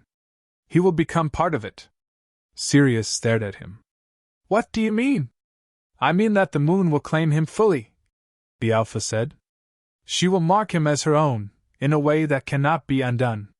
From this night forward, Harry Potter will belong to the Moon clans. And they will belong to him." Sirius felt a chill run down his spine. "Is that dangerous?" "Everything is dangerous," the Alpha said. "But the moon does not harm her chosen. She protects them. She loves them. She will not let harm come to this child." Sirius wanted to believe that. He wanted to believe that the moon would protect Harry, that everything would be all right. But he had lost too much, seen too much, to trust in anything blindly. "Just promise me one thing," he said. "Promise me that if something goes wrong, if Harry is in danger, you'll let me take him away from here." The Alpha was silent for a long moment. Then he said, "I will not stop you if you try to save him. But I will not promise that you will succeed." The sun set, and the valley fell into darkness. The werewolves had gathered in the center of the settlement, their faces upturned toward the sky, their eyes glowing with anticipation. Harry stood among them, looking so small and vulnerable in his white robe. But there was no fear on his face. Only excitement. "Are you ready?" Sirius asked, kneeling beside him. Harry nodded. "The moon says she wants to see me. She wants to show me something. What does she want to show you?" "I don't know." Harry smiled. "But I'm not scared. She loves me. And she loves all of you too." Sirius felt tears prick at his eyes. He had known Harry for only a few months, but the child had already become the center of his universe. He would die for Harry. He would kill for Harry. He would burn the world to the ground if it meant keeping this child safe. And now, he had to trust the moon to do the same. The first howl rose from the edge of the pack, a long, mournful sound that echoed across the valley. One by one, the werewolves answered, their voices joining in a chorus of ancient power. The transformation began. It was beautiful and terrible, the wolves' bodies shifting from human to animal, their bones cracking and reforming, their skin rippling with fur. Harry watched, his eyes wide but unafraid, his small hands clasped together. And then it was Harry's turn. The silver light descended from the sky, wrapping around the child like a blanket. Harry's eyes glowed, turning from green to silver, and his body began to hum with power. The golden thread that Sirius had felt in his chest surged forward, connecting Harry to every transformed werewolf in the valley. And then Harry transformed. His body didn't change shape. He was still a human child, small and fragile. But the silver light settled around him like a second skin, and when he opened his mouth, it was the voice of the moon that spoke. "Children," the voice said, ancient and powerful. "My children! You have served me well. You have protected my chosen. And now I will bless you." The werewolves howled, a sound of pure joy, and began to run. Sirius watched, his heart pounding, as Harry ran with them. The child's feet didn't touch the ground, he floated. Carried by the silver light, his small form glowing like a star in the darkness.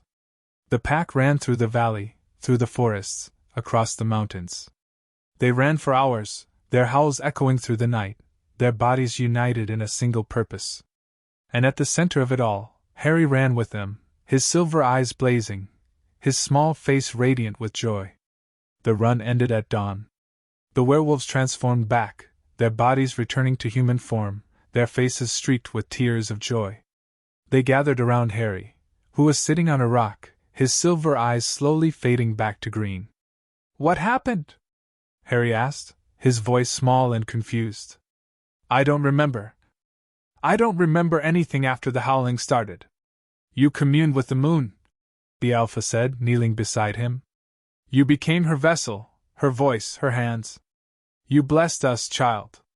Every one of us. We felt your love, your power, your grace." Harry blinked. "I blessed you? But I don't know any blessing." "You don't need to know," the Alpha said. "The moon spoke through you. She said that we were her children, and that she would protect us forever. She said that our suffering was over, and that a new age was beginning." Harry was silent for a long moment, his small face thoughtful. Then he said, "The moon is happy. She's been waiting for this for a long time. She loves you all so much." The Alpha bowed his head, tears streaming down his ancient face.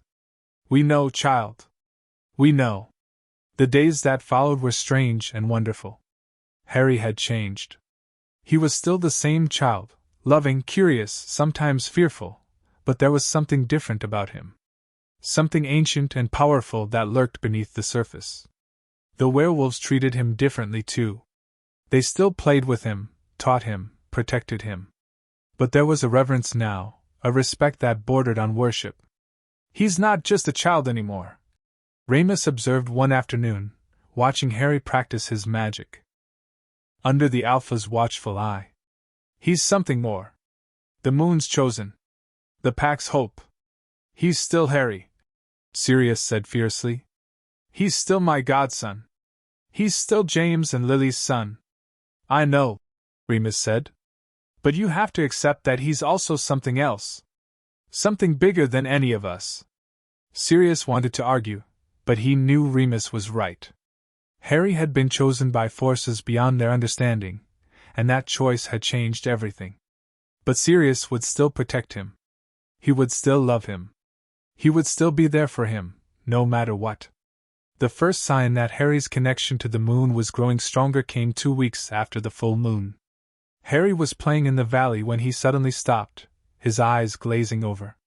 The golden thread pulsed in Sirius's chest, and he felt a surge of power that made his knees weak. "Harry?" Sirius ran to him, kneeling beside him. "Harry, what's wrong?" "The moon is speaking to me," Harry said, his voice distant. "She says there are others. Other children like me. Children who have been hurt by the wizards." Sirius's blood went cold. "What others?" "I don't know," Harry said. "She won't tell me. She says it's not time yet. But she says I have to be ready. I have to be strong. Because one day, I'll have to save them." Sirius pulled Harry into a tight embrace, his heart pounding with fear. The moon was telling Harry about other children? Children who needed saving? What did it mean? The pack elders met that night to discuss Harry's vision. They gathered in the Alpha's cottage, their faces grim, their voices low. Sirius sat in the corner, Harry asleep in his arms, listening with growing dread. "Other children," Remus said. "Children like Harry. Children who have been hurt by the wizards. What does it mean? It means the moon is preparing him for his destiny, the Alpha said. For his true purpose. Which is? The Alpha was silent for a long moment. Then he said, to unite our people. To end the persecution of magical creatures. To create a world where no child is ever abandoned or abused again. That's a huge burden for one child, Sirius said. He's only 3 years old. He is 3 years old. The Alpha agreed. But he is also the chosen. And he will not face this burden alone. We will be with him every step of the way. Sirius nodded slowly, his heart heavy. He had wanted to protect Harry from the world, to keep him safe and happy. But it seemed the world had other plans. The second full moon was even more extraordinary than the first. This time, Harry transformed completely. His body shifted from human to wolf, his small frame covered in silver fur, his eyes glowing with ancient power.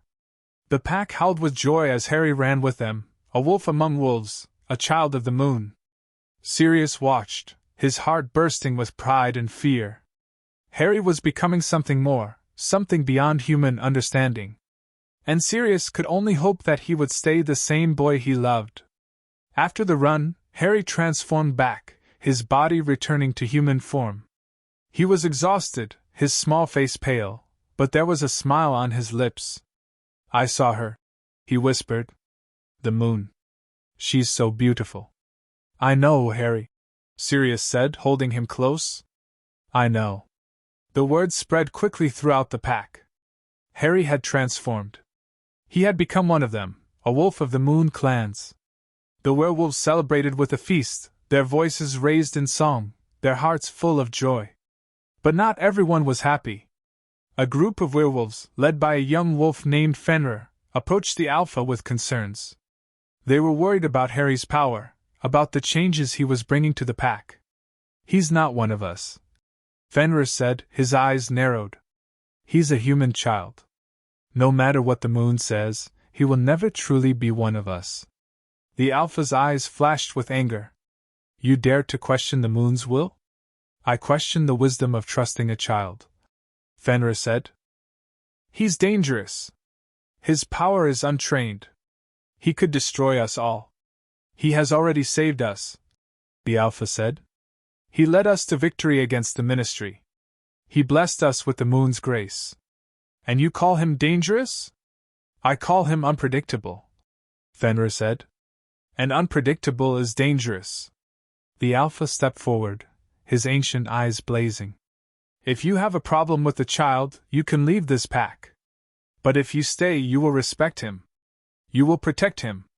And you will never, ever question the moon's will again. Fenrir bowed his head, but there was rebellion in his eyes. I understand, Alpha. Good, the Alpha said. Now leave us. Fenrir left, but his words lingered in the air like a poison. Sirius watched him go, his heart heavy with worry. He's not wrong, Sirius said quietly. Harry is powerful. And he's still learning. There's a chance. There is a chance he will become the greatest leader our people have ever known, the Alpha interrupted. And there is a chance he will fail. But we must believe in him, Sirius. We must trust the moon's wisdom. Sirius nodded, but the doubt remained.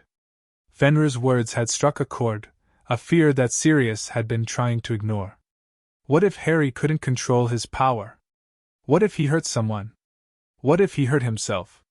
Sirius couldn't bear to think about it. The third full moon was the most extraordinary of all. Harry didn't just transform. He led the pack, his silver form glowing in the darkness, his howl echoing across the mountains. The werewolves followed him, drawn by his power, his grace, his love. And when the run was over, Harry didn't transform back. He stayed in wolf form, his silver eyes watching the pack with ancient wisdom. The werewolves gathered around him, their heads bowed, their hearts full of awe. He has become one of us, the Alpha said, his voice hushed. Fully and completely. He is the boy the wolves chose. Harry nuzzled against Sirius, his wolf form warm and soft. Sirius wrapped his arms around him, his tears falling into the silver fur. "You'll always be my Harry," he whispered. "No matter what form you take. You'll always be my godson." Harry whined softly, his tail wagging. And in that moment Sirius knew that everything would be all right. The pack's acceptance of Harry was absolute. He was no longer a human child living among werewolves. He was one of them, a wolf of the Moon clans, a brother to every werewolf in the pack. They taught him their ways, their songs, their secrets. They treated him with love and respect. And Harry thrived. He grew stronger, more confident, more powerful. He learned to control his magic, to shift between human and wolf forms, to communicate with the pack without words. He became the heart of the community, the center of their world. But there were still challenges. The Ministry had not given up. They had sent more agents, more spies, more killers. They had offered rewards for Harry's capture, promised to protect any werewolf who betrayed the pack. And there were still those within the pack who doubted. Fenrir and his followers had grown more vocal, more dangerous. They believed that Harry was a threat, a weakness, a mistake. "We should kill the child," Fenrir said one night, his voice low and dangerous. "Before he destroys us all." The Alpha's eyes blazed with fury. "You will not touch him. We have to protect ourselves," Fenrir said. "The Ministry is coming. They will not stop until the child is dead or in their custody. If we give him up, they might spare us." "They will not spare us," the Alpha said. "They will never spare us. The Ministry sees us as monsters, and nothing we do will change that. Our only hope is to stand together, to fight together, to protect each other." Fenrir's eyes narrowed. "And what about the child? What about the danger he represents?" "He represents hope," the Alpha said. "Hope for a future where we are no longer hunted.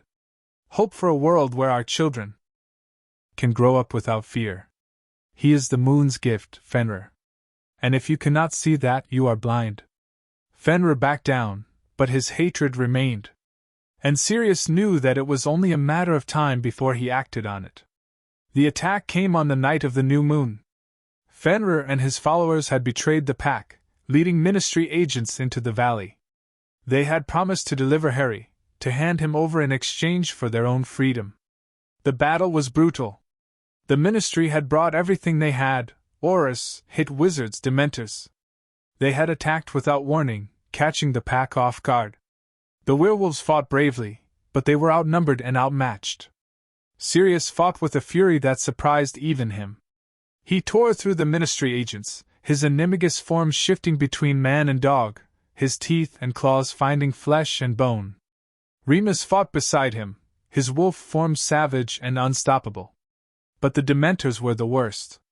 They descended on the pack, their cold presence draining hope and happiness from the werewolves.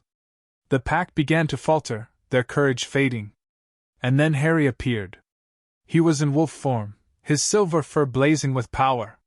He leaped into the center of the battle, his howl echoing across the valley. The dementors turned toward him, their hooded faces hungry for his soul. But Harry's power was too strong. Silver light erupted from his body, driving the dementors back. The auras screamed, clutching their heads, their wands falling from their hands. The Ministry forces scattered, defeated by a single child. Harry stood in the center of the chaos, his silver eyes blazing with power. "You will not touch my pack," he roared. "You will not hurt my family." The Ministry agents fled, their tails between their legs. Fenrir and his followers were captured, their betrayal exposed. Harry transformed back into his human form, his small body shaking with exhaustion. Sirius ran to him, wrapping him in his arms. "You saved us," Sirius whispered. "You saved us all." Harry smiled, his green eyes full of love.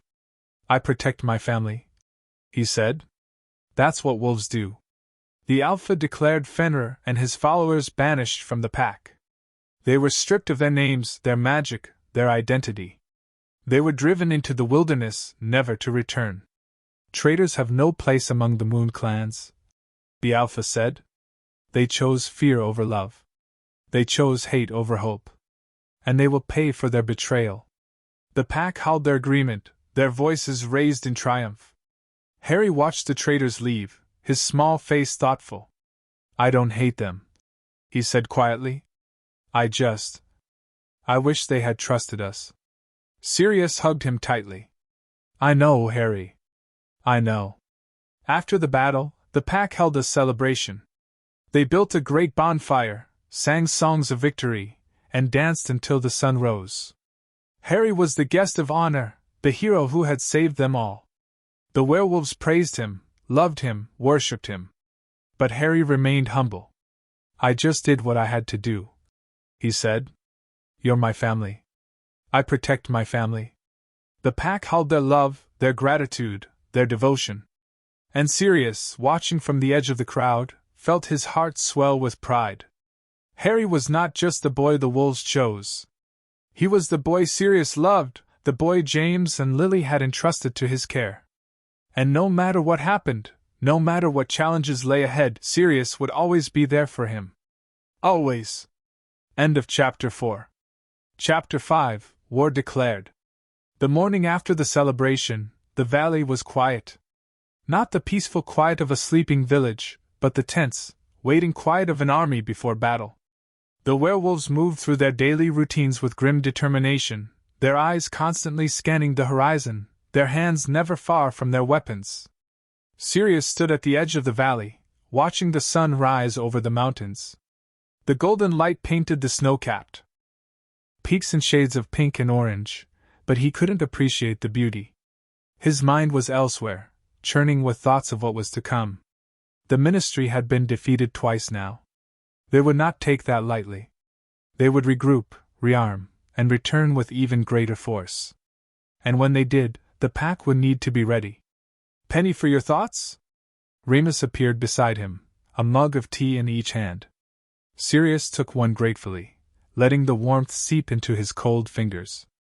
I'm thinking about what comes next, Sirius admitted. The Ministry won't stop. They'll keep coming, keep attacking, until they either win or we destroy them. Destroy them? Remus raised an eyebrow. That's a strong word. It's the truth, Sirius said. We've beaten them twice. But they're not going to give up. They're going to keep trying to take Harry, keep trying to destroy us. And eventually, we're going to have to make a choice. What choice? Fight to the death, Sirius said. Or run. Remus was silent for a long moment. Then he said, The pack won't run. They've been running for centuries. They're tired of it. I know, Sirius said. But running might be the only way to keep Harry safe. Harry isn't just a child anymore, Remus said. He's the pack's hope, their future, their reason to fight. If we run, we take that hope away from them. And I don't think they could survive that. Sirius nodded slowly, the weight of Remus's words settling on his shoulders. He had been so focused on protecting Harry that he had forgotten about the pack. They were family now, too. And family didn't abandon each other. Then we fight, Sirius said. We fight, and we win, and we show the Ministry that they can't push us around anymore. Remus smiled, a small, sad smile. That's the Sirius I remember. The one who would never back down from a fight. I've changed, Sirius said.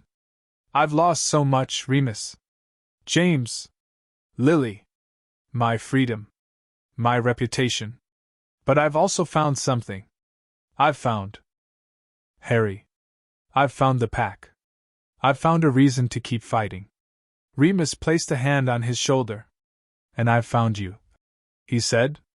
I thought I'd lost you too, Sirius. I thought you were the traitor. I hated myself for believing it. I don't blame you, Sirius said. Everyone believed it. Even Dumbledore. Even you. I should have known better, Remus said. I should have trusted my instincts. The wolf always knew you were innocent. The wolf, Sirius repeated. Funny how the wolf knows more than we do sometimes. Remus chuckled. The wolf knows a lot of things we don't. And right now, the wolf is telling me that something big is about to happen. Sirius tensed. What do you mean? I don't know, Remus admitted. But the wolf is restless. It's pacing, growling, waiting. Something's coming, Sirius. Something big. The Alpha called a council that afternoon. All the pack elders were there, along with Remus, Sirius, and a few of the wolves who had distinguished themselves in the battles. Harry was there too, sitting on the Alpha's lap, his small face serious. We have received word from the other packs. The Alpha began. The Ministry is mobilizing. They are gathering forces from across Britain, and they are preparing to attack us in force. A murmur ran through the council, and Sirius felt his heart sink. He had known it was coming, but hearing it confirmed made it feel real. How many? Remus asked. Thousands, the Alpha said. Aurors, hit wizards, magical creatures, even a few giants who have been promised payment for their services. They are coming to destroy us, to take the child, and to send a message. What message? Sirius asked, although he already knew. The Alpha's eyes flashed. That we are monsters, and we deserve to be exterminated. The council erupted into angry shouts, the wolves banging their fists on the table, howling their outrage. The Alpha raised a hand, and the room fell silent. We have a choice, he said. We can run. We can scatter to the winds, hide in the shadows, survive as we have always survived. Or we can stand and fight. Fight, Sirius said immediately. We have to fight. If we run, we'll always be running. We'll never be free. The Alpha nodded slowly. I agree. But we must be smart about this. We cannot defeat the Ministry in open battle. We must use our wits, our magic, our knowledge of the terrain. We must make them fight on our terms. How? Remus asked. How do we do that? The Alpha's eyes glittered. We declare war. The declaration was delivered to the Ministry of Magic 3 days later. It was written on parchment made from wolf skin, sealed with the blood of the Alpha, and delivered by a wolf who could travel through shadows. The message was simple and direct. To the Ministry of Magic of Great Britain. We, the Moon Clans, do hereby declare war on your institution and all who serve it. You have hunted us, persecuted us, and tried to exterminate us for centuries. You have failed. We are still here, and we are stronger than ever. You have also harmed the Moon's chosen, the child Harry Potter. You have failed to protect him, failed to keep him safe, and failed to uphold the laws you claim to enforce. For this you will pay,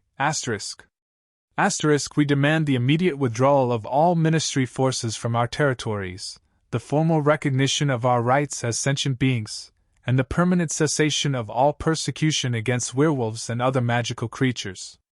If these demands are not met within 7 days, we will begin our campaign. The Moon Clans have risen. The war has begun. Signed, the Alpha of the Moon Clans. The Ministry's response was swift and predictable. They sent a team of Aurors to arrest the Alpha, who was found guilty of treason and sentenced to life in Azkaban. They declared the Moon Clans to be an illegal organization, and offered a reward for the capture of any werewolf who was found outside the designated settlements. But the pack was ready. The Aurors who came to arrest the Alpha found only an empty valley. The pack had vanished, disappearing into the mountains, melting into the shadows. The Ministry was left with nothing but ashes and the stench of defeat. That night, the first attack came. A group of werewolves descended on a Ministry supply depot, destroying the stores of weapons and magical artifacts. The guards were knocked unconscious, their memories wiped. The message was clear: the Moon Clans were everywhere, and they would strike at any time. The attacks continued for days.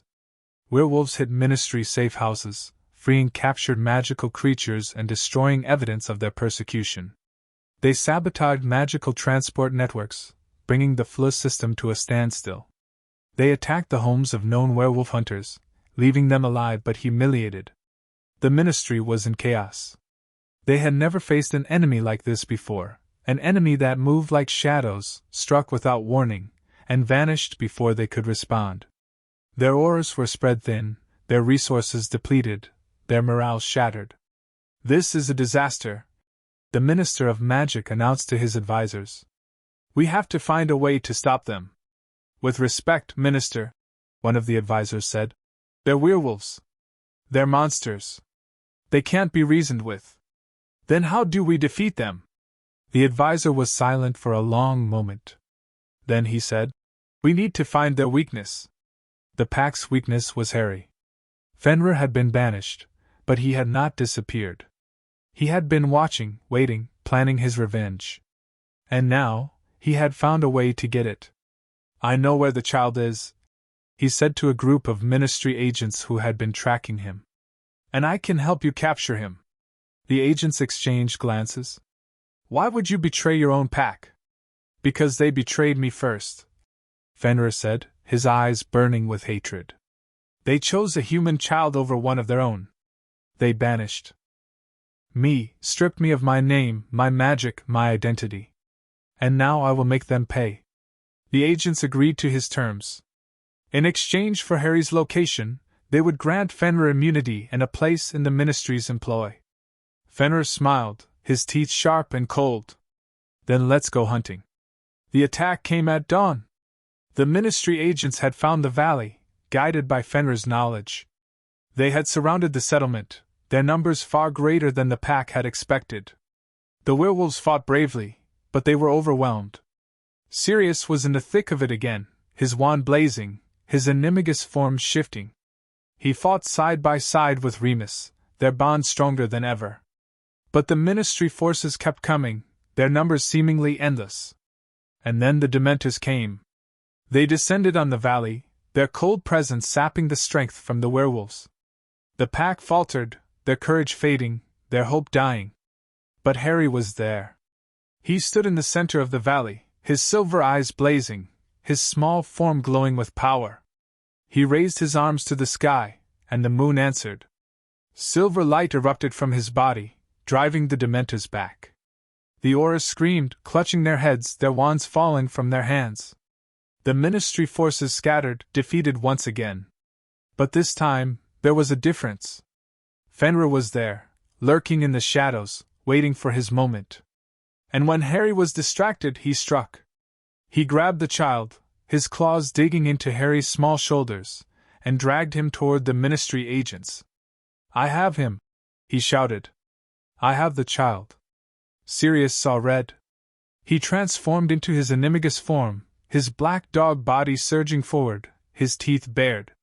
He launched himself at Fenrir, his claws finding flesh, his teeth sinking into the traitor's throat. Fenrir screamed, releasing Harry, and collapsed to the ground. Sirius stood over him, his body trembling with rage, his eyes blazing with murderous intent. You betrayed us, Sirius snarled. You tried to take Harry. You will pay for this. He raised his paw, ready to strike the final blow. But a small hand on his leg stopped him. Sirius, no. Harry was there, his small face streaked with tears, his green eyes full of pain. Don't kill him, he whispered.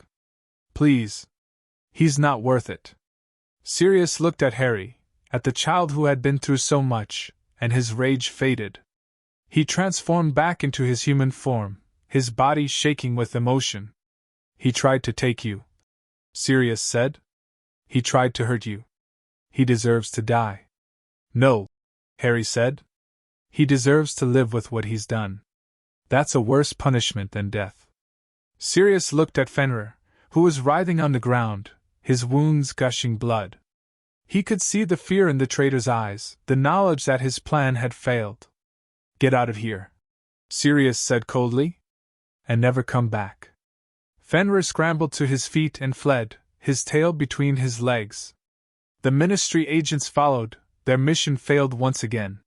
Sirius gathered Harry into his arms, holding him close. I've got you, he whispered. I've got you. You're safe. I know, Harry said, his voice small. I know. The pack met that night to discuss what had happened. The ministry is getting desperate, the Alpha said. They're using traitors, Dementors, anything they can to destroy us. We need to be more careful. We need to fight back harder. Remus said. We need to show them that we're not afraid. The Alpha nodded. I agree. But we also need to find a way to end this war. We can't keep fighting forever. What about the demands we sent? Sirius asked. The recognition of our rights? The cessation of persecution? The Alpha sighed. They have not responded. They have declared us enemies of the state, and have ordered our immediate destruction. There will be no negotiations. Then we have to win, Sirius said. We have to prove that we can't be beaten. The Alpha looked at him, his ancient eyes filled with a strange light. There's another way, he said. A way that the moon revealed to me in a dream. What way? The Alpha was silent for a long moment. Then he said, We need to go to the wizarding world. We need to show them who we really are. We need to show them that we are not monsters. How do we do that? The Alpha smiled, a slow, dangerous smile. We write a letter. A letter to the Daily Prophet, to every newspaper and every family in Britain.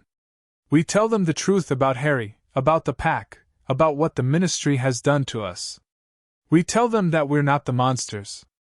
The ministry is. Sirius stared at him, his mind racing. That's brilliant, he said.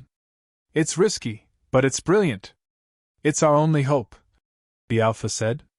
If we can win the hearts of the wizarding public, the ministry will have to back down. But if we can't, he shrugged. Then we fight to the death. The letter was written that night. It was long and detailed, telling the story of Harry Potter, the child who had been abandoned, starved, and abused by his Muggle relatives. It told the story of the werewolves who had found him, healed him, and loved him.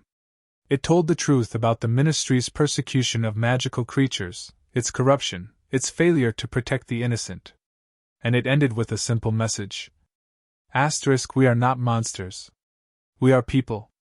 People who have been hurt, abandoned, and persecuted. People who have found a child who needs us. And we will do whatever it takes to protect him. The moon clans are rising. And we will not be silent anymore. The letter was sent to every newspaper in Britain, and within days, the wizarding world was in an uproar. The ministry tried to suppress the story, but it was too late. The truth was out, and the public was outraged. Wizards and witches who had never thought twice about werewolves were suddenly demanding answers. Is it true? They asked. Did the ministry really fail to protect the boy who lived? Did they really persecute innocent creatures? The ministry's lies were laid bare, and the backlash was swift and brutal. Protests erupted across Britain, with wizards and witches demanding justice for Harry and the werewolves. The ministry was in chaos, its reputation shattered. We have to act, the Minister of Magic said to his advisors. If we don't, we'll lose everything. Then what do we do? One of the advisors asked. The minister was silent for a long moment. Then he said, We negotiate. We give the werewolves what they want. Recognition. Rights. Peace. And we hope it's enough. The war was over. The celebration in the valley was the greatest the pack had ever seen. They had won. They had beaten the ministry, forced them to negotiate, and secured their rights as sentient beings. They were no longer hunted. They were no longer afraid. Harry stood at the center of the celebration, his small face glowing with joy. He was surrounded by the wolves who loved him, the pack that had chosen him, the family that had saved him. Thank you, Harry said to the Alpha. Thank you for everything. The Alpha bowed his head, his ancient eyes full of love. No, child. Thank you. You gave us hope. You showed us what we could be. You are the boy the wolves chose, and we will always be grateful. Harry hugged the Alpha, his small arms wrapped around the ancient wolf's neck. I love you all, he said. You're my family. The pack howled their love, their joy, their devotion. And Sirius, watching from the edge of the crowd, felt his heart swell with pride. Harry had done it. He had brought the pack together, changed the wizarding world, and proved that love was stronger than hate. He was the boy the wolves chose. And he would change the world. End of Chapter 5. Chapter 6. Hunting the Rat. The valley was quiet in the aftermath of victory. The celebrations had lasted for 3 days, 3 days of singing, dancing, and howling at the moon. But now the pack had settled back into their routines, their hearts lighter than they had been in centuries. The ministry had agreed to negotiate, to recognize the werewolves' rights, to end the persecution that had plagued them for so long. But there was still one loose end. Peter Pettigrew. Sirius sat alone on the mountain ridge, his eyes fixed on the distant horizon. The rat was out there somewhere, hiding in the shadows, waiting for his moment to strike. And as long as Peter was alive, Harry would never be truly safe. "I need to find him," Sirius said to Remus, who had come to sit beside him. "I need to make him pay for what he did." "We've been over this," Remus said gently. "You can't just go after him alone. He's dangerous, Sirius. He's been hiding for 3 years. He knows how to disappear. Then I'll find a way to make him reappear," Sirius said, his voice hard. "I'll hunt him down if it takes the rest of my life." Remus sighed. "I know you will. But you don't have to do it alone. The pack has trackers, the best in the world. They can find anyone anywhere. If Peter is out there, they'll find him." Sirius looked at him, a glimmer of hope in his eyes. "They would do that? They would help me hunt him down?" "The pack owes you a debt," Remus said. "You fought beside them, bled for them, protected Harry when they couldn't. They'll do anything for you." Sirius nodded slowly, a plan forming in his mind. "Then we need to talk to the Alpha. We need to start the hunt." The Alpha's cottage was warm and dimly lit, the fire crackling in the hearth. The ancient wolf sat in his chair, his golden eyes fixed on Sirius and Remus as they explained their plan. "Peter Pettigrew," the Alpha repeated, the name tasting like poison on his tongue. "The rat who betrayed your friends and framed you for murder." "Yes," Sirius said. "He's the reason I spent 3 years in Azkaban. He's the reason Harry was left with the Dursleys. He's the reason—" His voice broke, and he had to stop to compose himself. The Alpha was silent for a long moment. Then he said, "The pack will help you. We have trackers who can find anyone anywhere. But you must understand, once we start this hunt, there is no going back. If we find Pettigrew, we will have to deal with him permanently." "I know," Sirius said. "And I'm ready for that." The Alpha nodded slowly. "Then we will begin the hunt. But first, there is something you need to know." Sirius tensed. "What?" "The rat is not alone," the Alpha said. "He has been in contact with the Ministry. They are protecting him, hiding him, using him as a spy. If we go after him, we will have to go through them." Sirius felt his blood turn cold. "The Ministry is protecting Peter? The same Ministry that just agreed to negotiate with us?" "The same Ministry," the Alpha confirmed. "They are playing both sides, Sirius. They agreed to negotiate with us, but they are also working with the rat. They want to keep their options open." "Then we have to be careful," Remus said. "We can't just attack the Ministry. That would undo everything we've achieved." The Alpha nodded. "I agree. We must be subtle. We must find the rat without alerting the Ministry to our plans. And once we have him, we must make sure he confesses to his crimes before the entire wizarding world." Sirius felt a surge of hope. "You think we can do that? You think we can clear my name?" The Alpha smiled, a slow, dangerous smile. "I don't think, Sirius Black. I know. The moon has shown me that your name will be cleared. It is only a matter of time."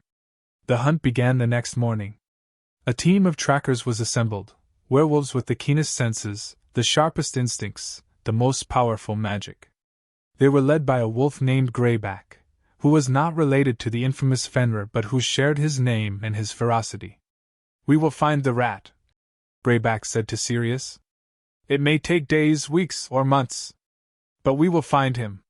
Sirius nodded, his heart pounding with anticipation. "What do you need me to do?"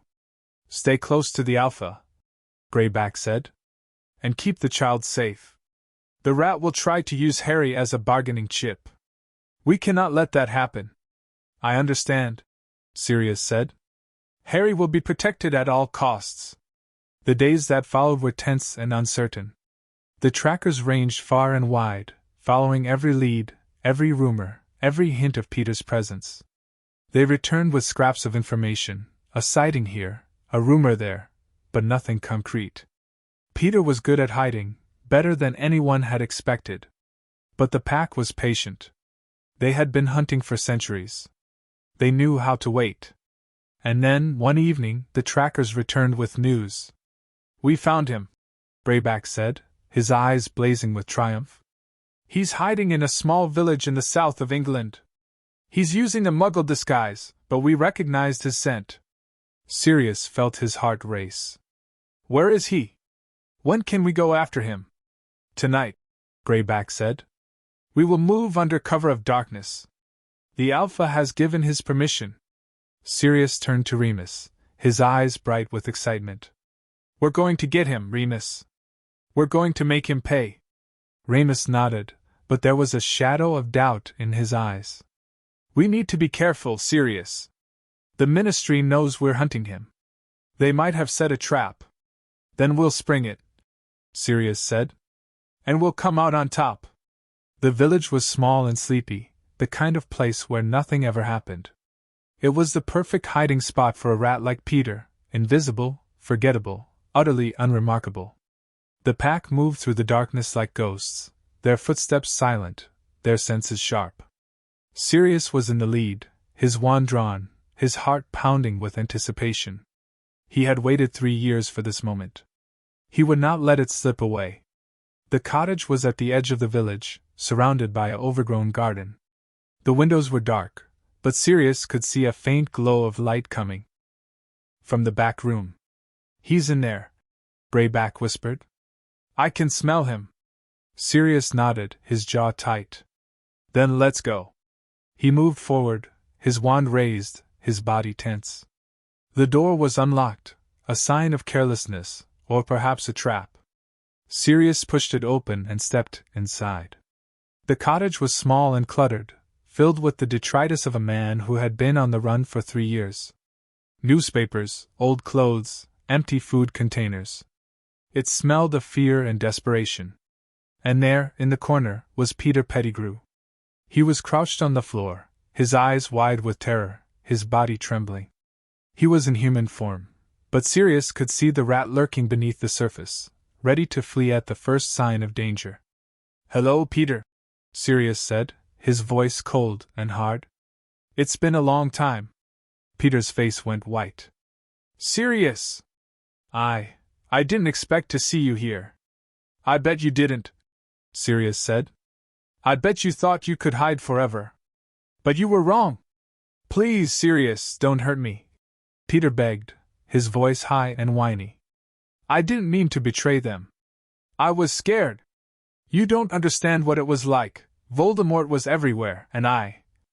Shut up, Sirius snarled. I don't want to hear your excuses. You betrayed James and Lily. You led Voldemort to them. You killed 12 Muggles. You framed me. And you let Harry be raised by monsters. Peter burst into tears, his body shaking with sobs. I'm sorry. I'm so sorry. I never meant for any of this to happen. Sorry isn't good enough, Sirius said. Sorry doesn't bring James and Lily back. Sorry doesn't undo what you did. Remus stepped forward, his face pale with anger. We're taking you back to the valley, he said. You're going to confess to your crimes, and then you're going to face justice. Peter nodded frantically. Yes. Yes, I'll confess. I'll tell them everything. Just please don't hurt me. Sirius wanted to hurt him. He wanted to tear him apart with his bare hands, to make him suffer the way James and Lily had suffered. But he forced himself to stay calm. You'll face justice, Sirius said. You'll face the Wizengamot, and they'll decide your fate. But first, you're going to confess. In front of Harry. In front of the pack. In front of the entire wizarding world. Peter's eyes went wide with fear. Harry? He's here? He's safe, Sirius said. He's been safe for months, thanks to the pack. And now, he's going to watch you tell the truth. The journey back to the valley was long and tense. The pack moved quickly, their senses sharp, their eyes scanning the darkness for any sign of pursuit. Peter was bound with magical chains, his mouth gagged, his eyes wide with terror. Sirius walked beside him, his hand never far from his wand. He didn't trust Peter, he never would. But he had made a promise to Remus, and he intended to keep it. We're almost there, Remus said, coming up beside him. The Alpha is waiting. Harry is waiting. Sirius nodded, his heart pounding with anticipation. This is it, he said. This is the moment I've been waiting for. It's going to be okay, Remus said. I promise. Sirius wanted to believe him. He wanted to believe that everything would be okay. But he had been disappointed too many times, had lost too much. He couldn't afford to hope. The valley was lit with torches, the pack gathered in the center of the settlement. Harry was there, sitting on the Alpha's lap, his green eyes wide with curiosity. Sirius walked forward, dragging Peter behind him. The pack parted to let them through, their eyes gleaming with hatred for the man who had betrayed them all. Harry, Sirius said, his voice soft. This is the man who betrayed your parents. This is the man who killed them. Harry looked at Peter, his expression unreadable. He killed Mummy and Daddy? Yes, Sirius said. He was their friend, but he betrayed them. He led the bad man to them. Harry was silent for a long moment. Then he said, Why? Why would he do that? Sirius looked at Peter, his eyes blazing with cold fury. Because he was a coward, he said. Because he was afraid. And because he didn't care about anyone but himself. Harry stared at Peter, his small face thoughtful. Then he climbed off the Alpha's lap and walked over to the bound man. Peter whimpered, shrinking back in fear. You hurt my family, Harry said softly. You killed Mummy and Daddy. You made Sirius sad. You made me sad. You made everyone sad. Peter sobbed, tears streaming down his face. I'm sorry. I'm so sorry, Harry. I never meant to hurt you. Harry was silent for a long moment. Then he said, I don't forgive you. But I don't hate you either. I just want you to tell the truth. Peter nodded frantically. I will. I'll tell them everything. Just please don't hurt me. Harry turned away, walking back to the Alpha. He'll tell the truth, he said. I know he will. Sirius felt tears prick at his eyes. Harry was so strong, so brave, so wise beyond his years. He was everything James and Lily had hoped he would be. We'll take him to the ministry tomorrow, Sirius said. And we'll make him confess. The ministry was in chaos when the pack arrived. They had come in force, hundreds of werewolves surrounding the building, their eyes blazing with power. The Aurors tried to stop them, but they were overwhelmed, their spells useless against the pack's ancient magic. Sirius walked into the ministry's main hall, dragging Peter behind him. Harry was beside him, his small hand in Sirius's, his green eyes blazing with determination. I demand to speak to the minister, Sirius said, his voice echoing through the hall. I have a prisoner who wants to confess. The minister of magic appeared, his face pale with fear. Sirius Black? How did you? I have Peter Pettigrew, Sirius said, cutting him off. He's going to confess to his crimes, and you're going to listen. The minister's eyes went wide. Pettigrew? But he's dead. He was killed. He was framed, Sirius said. By me. And now, he's going to tell the truth. The minister looked at Peter, who was cowering on the floor, his eyes filled with terror. Is this true? He asked. Are you Peter Pettigrew? Peter nodded weakly. Yes. I'm Peter Pettigrew. And I'm guilty. The minister staggered back, his face ashen. Guilty of what? Peter's voice was small and broken. I betrayed James and Lily Potter. I led Voldemort to them. I killed 12 Muggles. I framed Sirius Black. I've been hiding all this time. And I'm sorry. I'm so sorry. The hall fell silent, the weight of Peter's confession hanging in the air. Then, slowly, the assembled wizards and witches began to murmur, their voices rising in outrage. He's been hiding all this time? Someone shouted. He killed all those people? The ministry had no idea. Another said. They convicted an innocent man. The minister held up his hands, trying to restore order. Please! We need to take this prisoner into custody. We need to investigate. There's nothing to investigate, Sirius said coldly. He confessed. He admitted his guilt. And now you're going to let me go. The minister hesitated, his eyes darting nervously. I don't have the authority to release you. The Wisengamot will have to decide. The Wisengamot can decide whatever they want. Sirius interrupted. But I'm not going back to Azkaban. Not for a crime I didn't commit. The werewolves held their agreement, their voices rising in a chorus of defiance.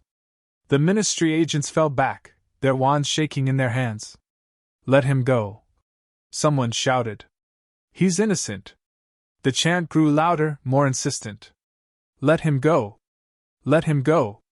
Let him go. The minister looked at Sirius, his face pale with fear.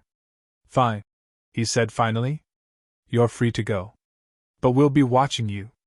If you so much as save your threats, Sirius said. I'm not going anywhere. I'm going to stay with my godson. And if anyone tries to take him from me, his eyes blazed. They'll answer to the Moon Clans. The celebration in the valley was even greater than before. Sirius had been cleared of all charges. His name was restored, his reputation redeemed. And Peter Pettigrew was in custody, awaiting trial for his crimes. But for Sirius, the greatest victory was Harry. The child had been brave, strong, and wise beyond his years. He had faced the man who killed his parents, and had shown him mercy. He had spoken the truth and brought justice to the wizarding world. You're amazing, Sirius said to Harry that night, as they sat together on the mountain ridge. You know that? Harry smiled, his green eyes shining. I just did what I had to do. That's what makes you amazing, Sirius said. You did what you had to do, even though it was hard. You're going to do great things, Harry. I know it. Harry leaned against him, his small body warm and comforting. I love you, Sirius. Sirius felt tears prick at his eyes. I love you too, Harry.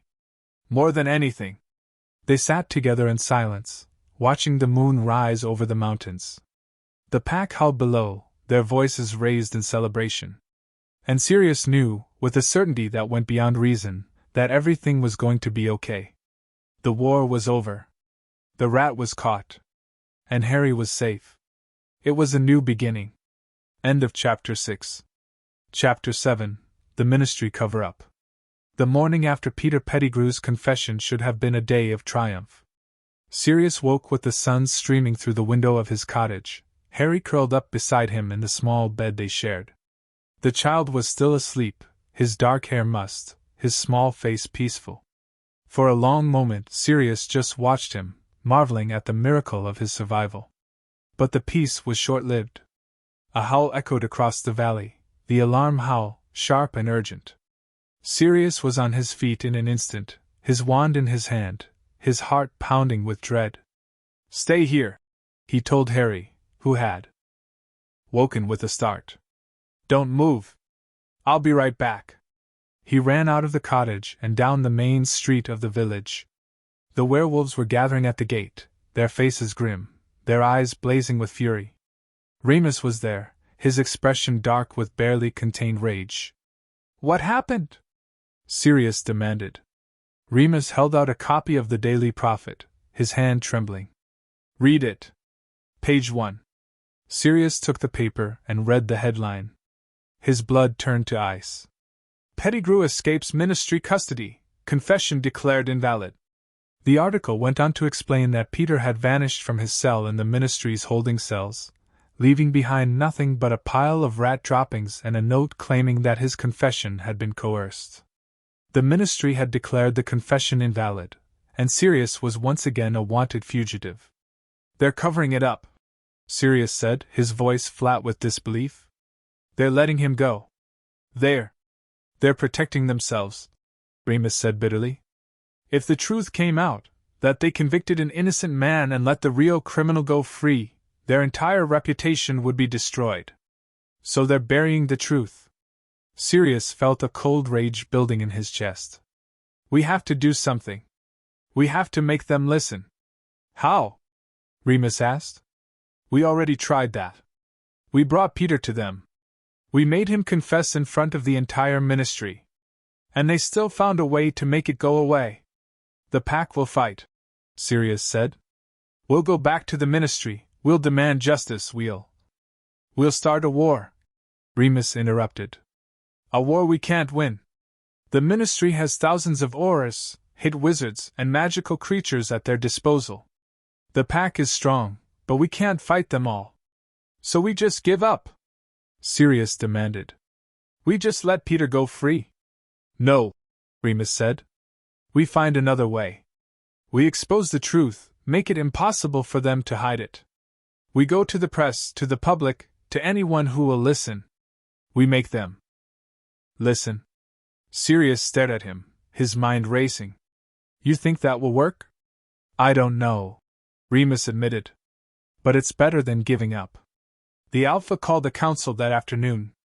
All the pack elders were there, along with Remus, Sirius, and a few of the wolves who had distinguished themselves in the battles. Harry was there too, sitting on the Alpha's lap, his small face pale with worry.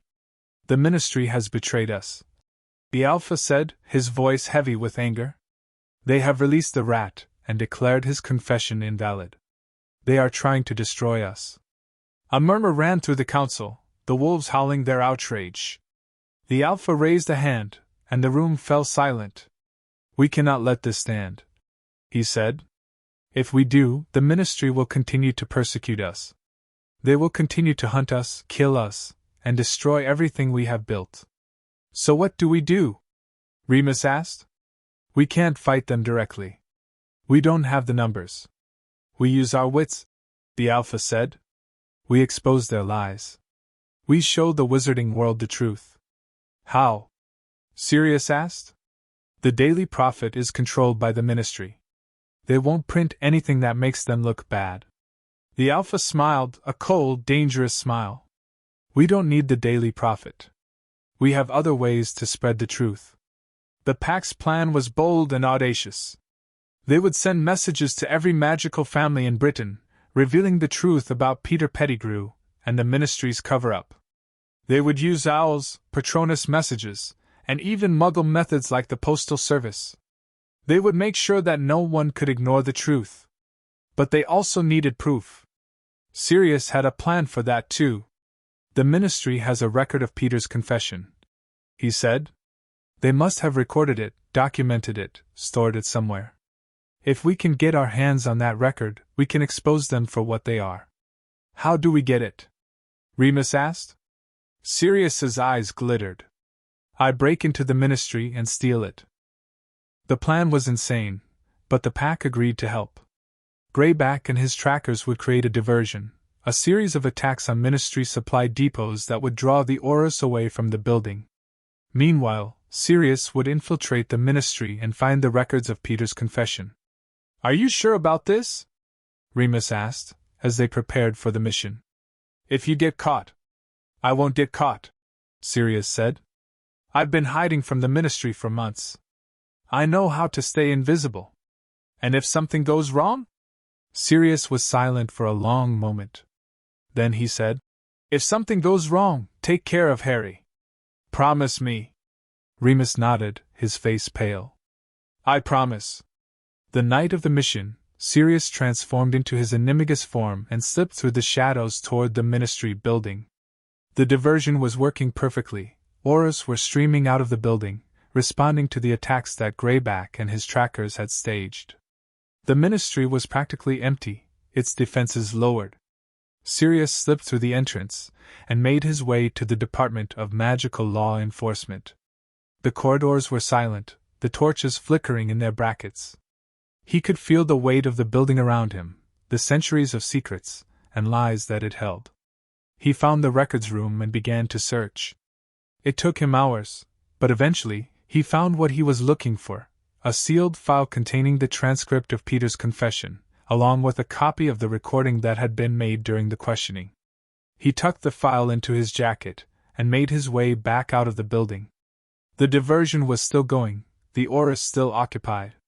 Sirius slipped through the shadows and disappeared into the night. The pack celebrated when he returned.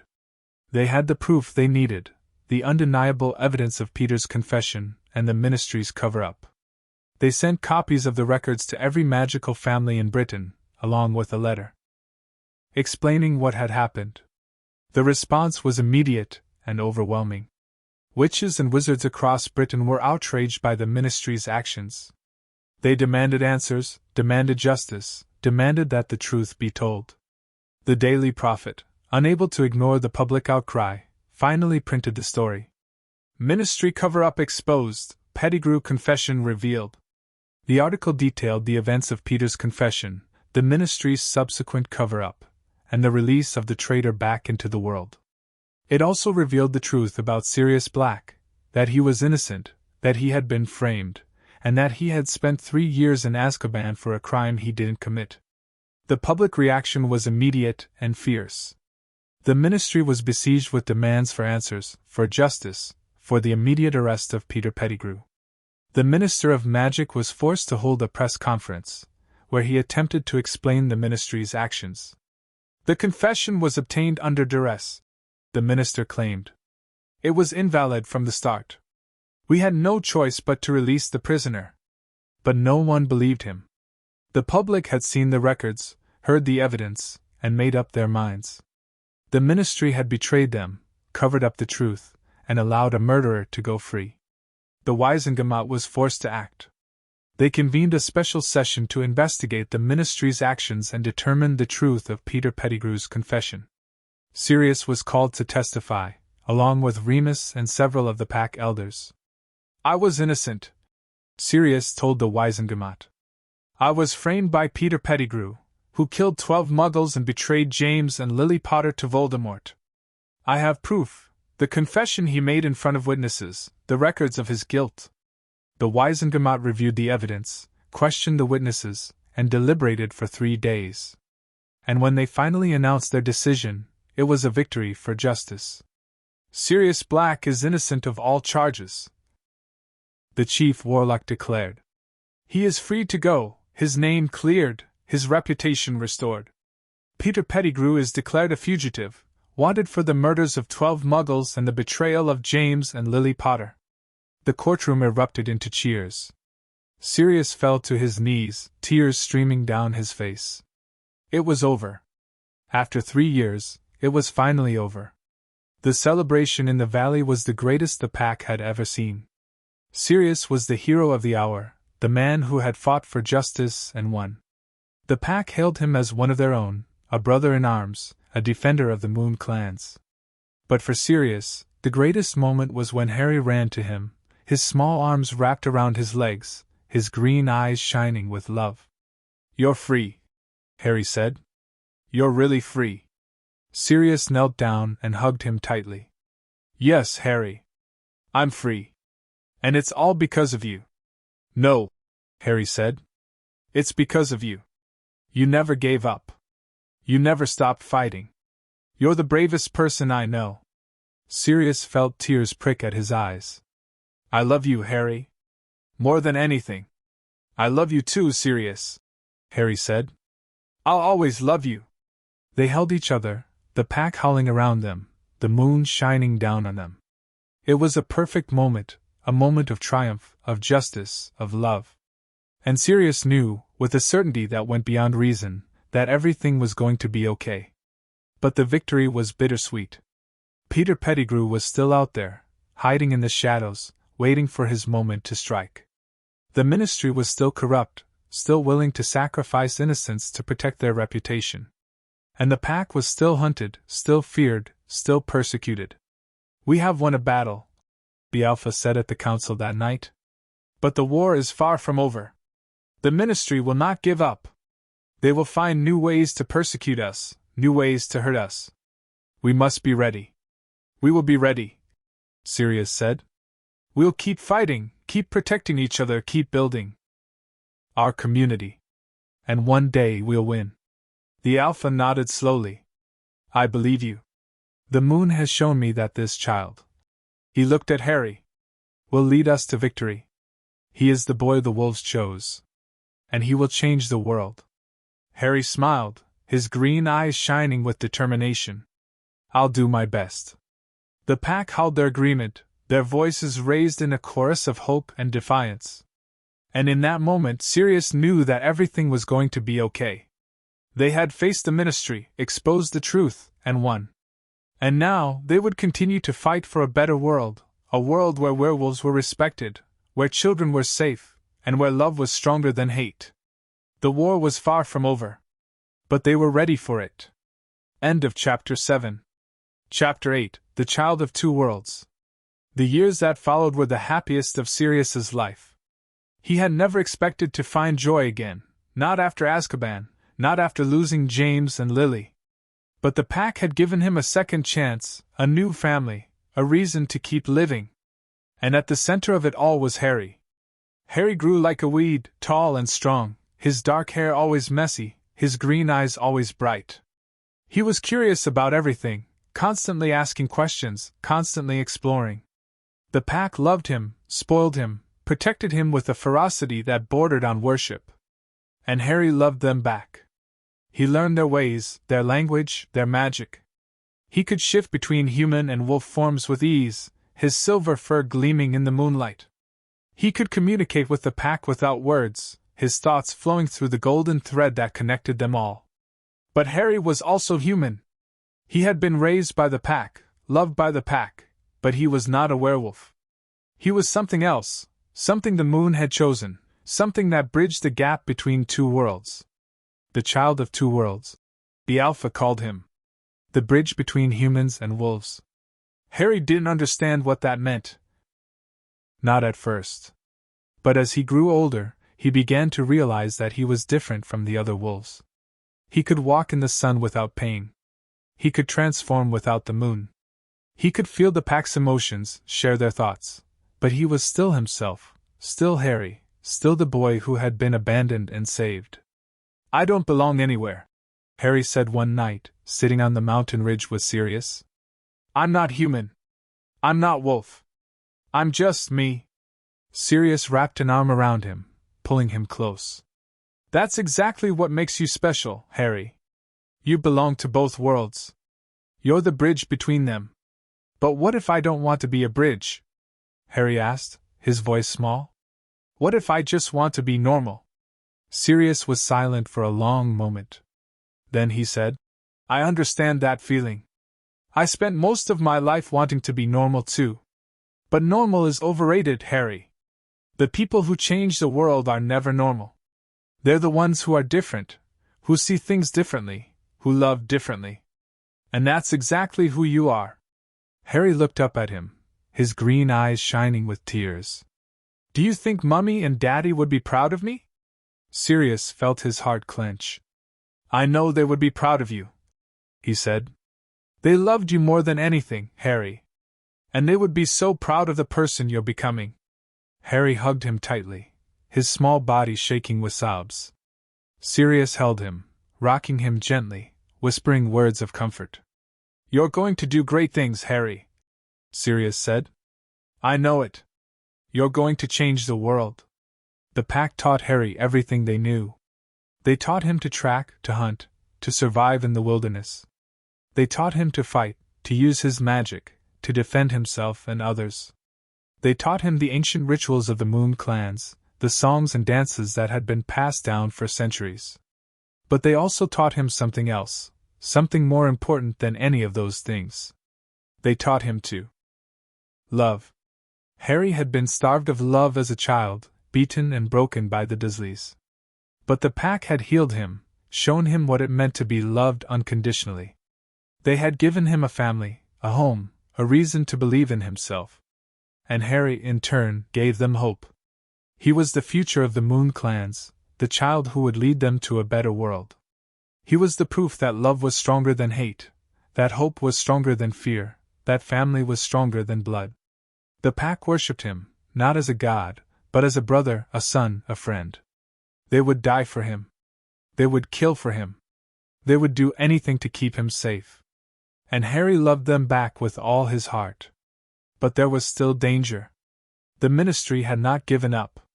They had been humiliated by the exposure of their cover-up, and they were determined to regain their reputation.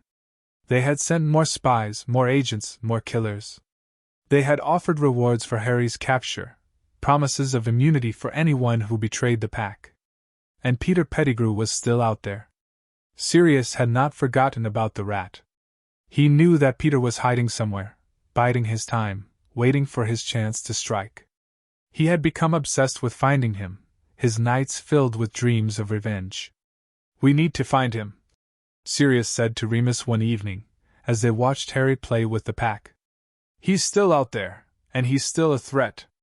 Remus sighed. "I know. But we've been looking for years. He's good at hiding. Then we need to be better at finding," Sirius said. "The trackers have been searching, but they haven't found anything. We need a new approach. What do you suggest?" Sirius was silent for a long moment. Then he said, "I think we need to use Harry." Remus stared at him. "Use Harry? Are you insane?" "Not like that," Sirius said quickly. "I mean, Harry has a connection to the Moon. He can see things we can't. Maybe the Moon can tell him where Peter is hiding." Remus was skeptical. "That's a lot to put on a child, Sirius. He's only 7 years old." "I know," Sirius said. "But he's not a normal child. He's the chosen. And I think the Moon is trying to tell him something." The next day, Sirius took Harry aside. "Harry, I need to ask you something," he said. "Do you ever have dreams? Dreams about the Moon?" Harry nodded slowly.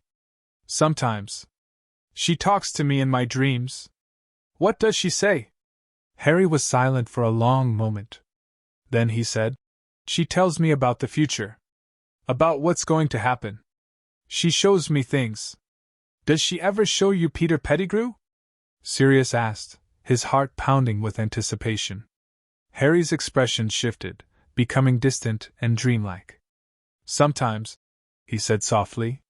"She shows me a dark place. A cave.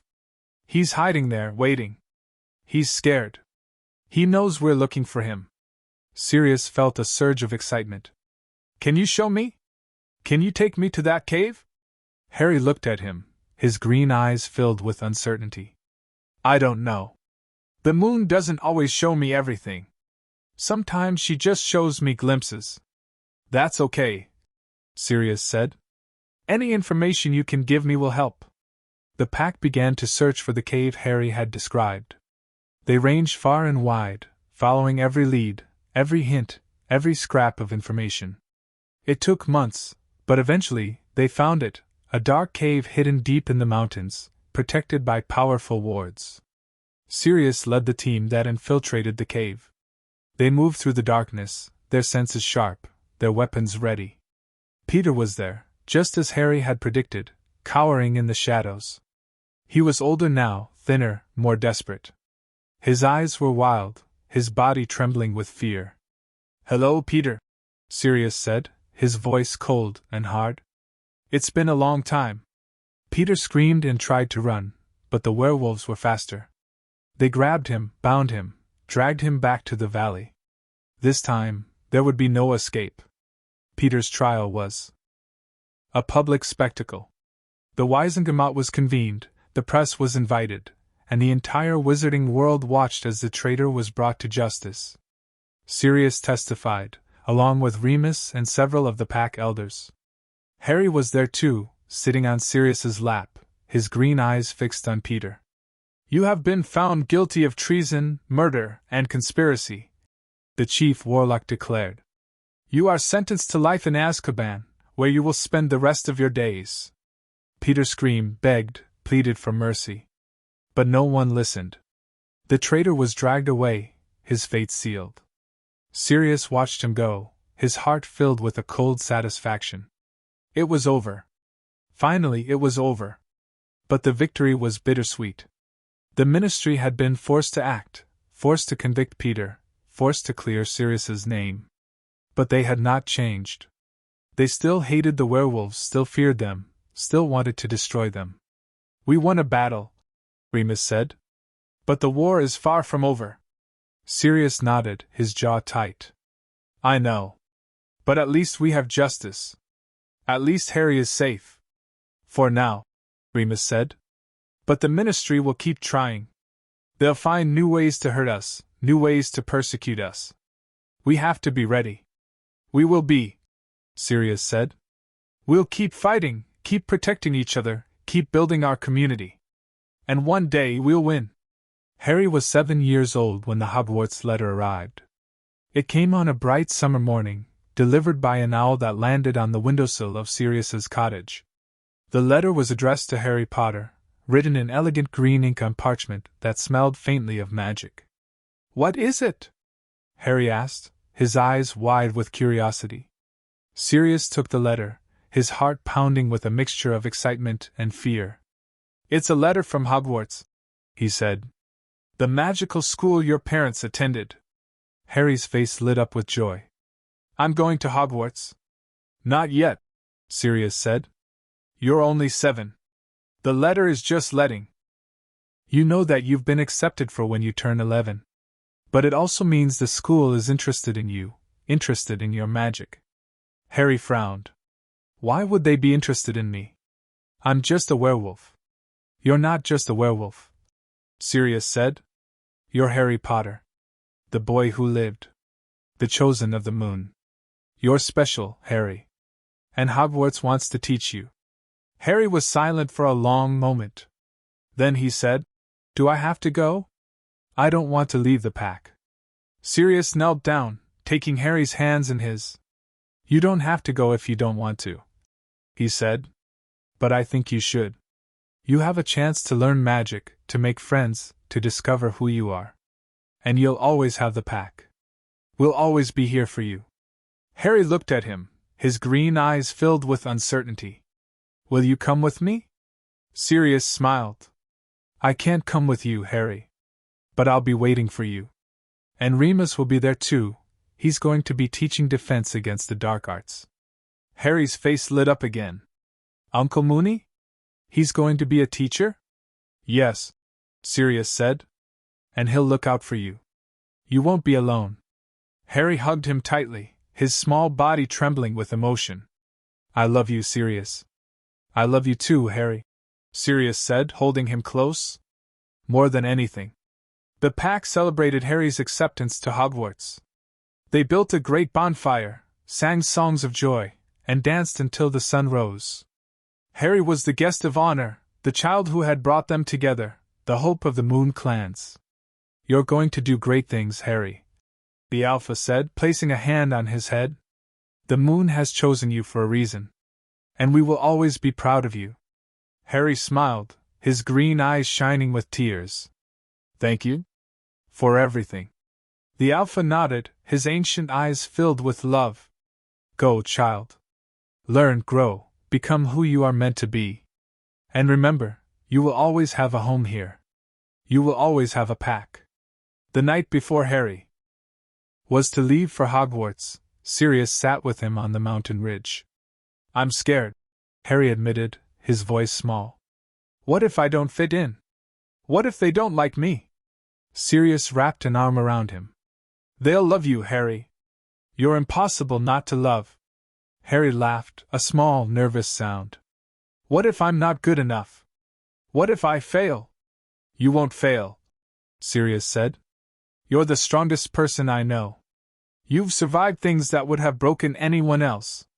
You've faced death and fear and pain, and you've come out stronger every time. You can handle anything Hogwarts throws at you. Harry leaned against him, his small body relaxing. Do you think Mummy and Daddy would be proud of me? Sirius felt his heart clench with emotion.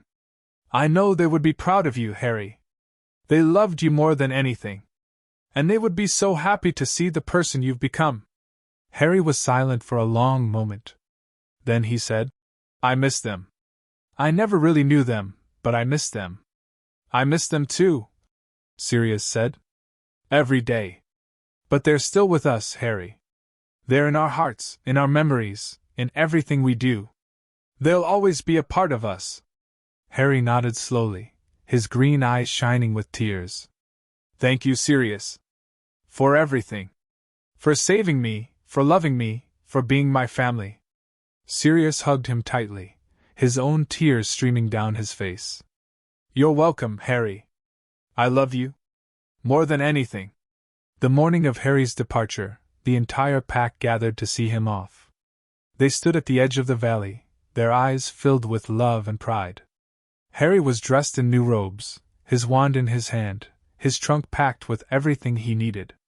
Be safe, the Alpha said, placing a hand on his head. Be brave. And remember, you are always a child of the Moon clans. Harry nodded, his green eyes shining with tears. I'll remember. I'll always remember. Sirius knelt down, taking Harry's hands in his. Write to me, he said. Every week. Tell me everything. And if anyone gives you trouble. Sirius, I'll be fine, Harry said, laughing. I'll have Uncle Mooney looking out for me. Promise me you'll be careful. Sirius said. Promise me you'll stay safe. I promise, Harry said. I love you, Sirius. I love you too, Harry, Sirius said, pulling him into a tight embrace. Now go. Make us proud. Harry hugged him one last time, then turned and walked toward the waiting train. The pack howled their farewell, their voices rising in a chorus of love and hope. Harry waved, his small face filled with determination. And then he was gone, disappearing into the train, into a new world, into the future. The valley was quiet after Harry left.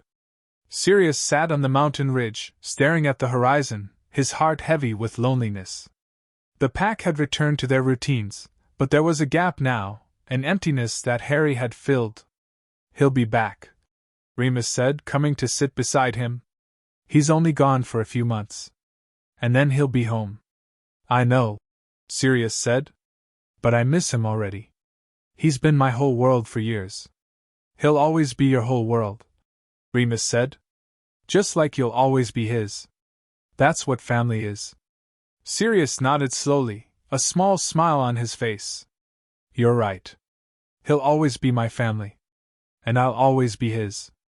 They sat together in silence, watching the sun set over the mountains. The pack howled below, their voices raised in song. And Sirius knew, with a certainty that went beyond reason, that everything was going to be okay. Harry was going to Hogwarts. He was going to learn and grow and become the person he was meant to be. And when he came back, he would be stronger, smarter, more powerful than ever. But he would always be Harry. He would always be the boy the wolves chose. He would always be Sirius's godson. And Sirius would always be there for him, no matter what. End of Chapter 8. Chapter 9. The night the Aurors came. The valley had grown quiet in the months since Harry left for Hogwarts. Not the peaceful quiet of a sleeping village, but the tense, waiting quiet of a community holding its breath. The pack went about their daily routines, hunting, training, maintaining the wards, but there was an undercurrent of unease that none of them could shake. The Ministry had not forgotten them. Sirius felt it in his bones, a gnawing sense of dread that kept him awake at night.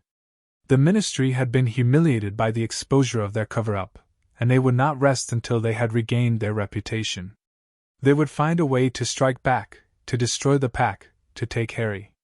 And Harry was vulnerable now, away from the valley, surrounded by wizards who might not understand him. He's fine, Remus assured him, during one of their weekly meetings. I've been watching over him at Hogwarts. He's made friends, he's excelling in his classes, and he's happy. Truly happy.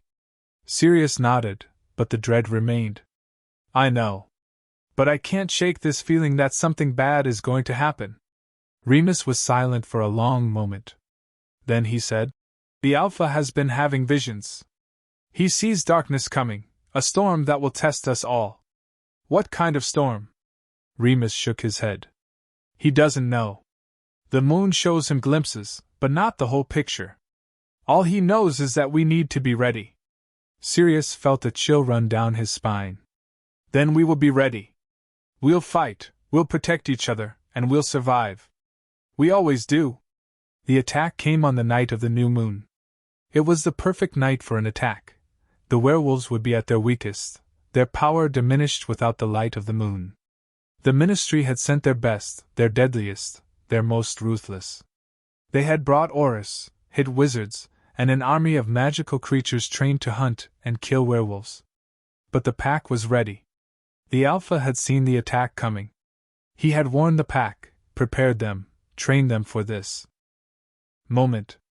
They had built new defenses, strengthened the wards, and rehearsed their battle plans. "This is our home," the Alpha told them, as they gathered at the edge of the valley. "This is our pack. And we will not let anyone take it from us." The pack howled their agreement, their voices rising in a chorus of defiance. And then they went to war. The battle was brutal. The Ministry forces attacked from all sides, their wands blazing, their spells cutting through the darkness. The werewolves fought back with a ferocity that surprised even them, their teeth and claws finding flesh and bone. But the Ministry had brought everything they had, and they were determined to win. Sirius was in the thick of it, his wand blazing, his animagus form shifting between man and dog. He fought side by side with Remus, their bond forged in blood and fire. The wolf inside him howled with rage, driving him forward, making him unstoppable. But the Ministry forces kept coming, their numbers seemingly endless. "We can't hold them!" Greyback shouted, his voice barely audible over the chaos of battle. "There are too many!" "Then we fall back!" Sirius shouted back. "We retreat to the caves!" The pack began to retreat, fighting a desperate rearguard action. The Ministry forces pursued them, their spells cutting through the darkness. It was chaos, pure and utter chaos. And then the Dementors came. They descended on the valley, their cold presence sapping the strength from the werewolves. The pack faltered, their courage fading, their hope dying. The Ministry forces pressed their advantage, driving the werewolves back. Sirius felt the cold hand of despair touch his heart. It was over. They had lost. And then Harry arrived. He came through the flue, emerging from the fireplace in the Alpha's cottage. He was in his Hogwarts robes, his wand in his hand, his green eyes blazing with fury. He had felt the attack through the golden thread that connected him to the pack, and he had come to help. "Harry!" Sirius shouted, his heart pounding with fear and relief. "What are you doing here? You're supposed to be at Hogwarts." "I felt you," Harry said, his voice steady. "I felt the pack in danger. I had to come." "You should have stayed away," Sirius said. "It's too dangerous." "I don't care," Harry said. "You're my family. I'm not going to let anyone hurt you." He raised his wand, and silver light exploded from his body, driving the Dementors back. The pack howled with relief, their courage restored by the child's presence. Harry fought his way to Sirius's side, his magic blazing, his silver eyes glowing with power. "Where are they?" he demanded. "Where are the Ministry forces?" "Everywhere," Sirius said. "They've surrounded the valley. We can't hold them." "Then we'll push them back," Harry said. Together, Harry led the counterattack. He was terrifying in his power, his silver magic blazing through the darkness, his voice echoing with the authority of the moon. The Ministry forces fell back, their spells useless against his power. But there was a cost. Harry was burning through his magic at an alarming rate, his small body shaking with exhaustion. Sirius could see him faltering, could see the strain on his face. "Harry, stop!" Sirius shouted. "You're going to exhaust yourself." "I can't stop," Harry shouted back.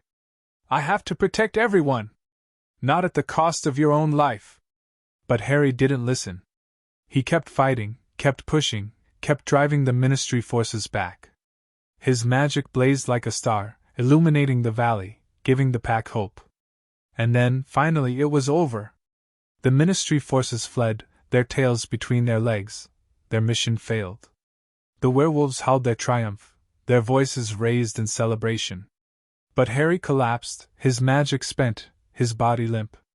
Sirius was there in an instant, catching him before he hit the ground. "Harry! Harry, can you hear me?"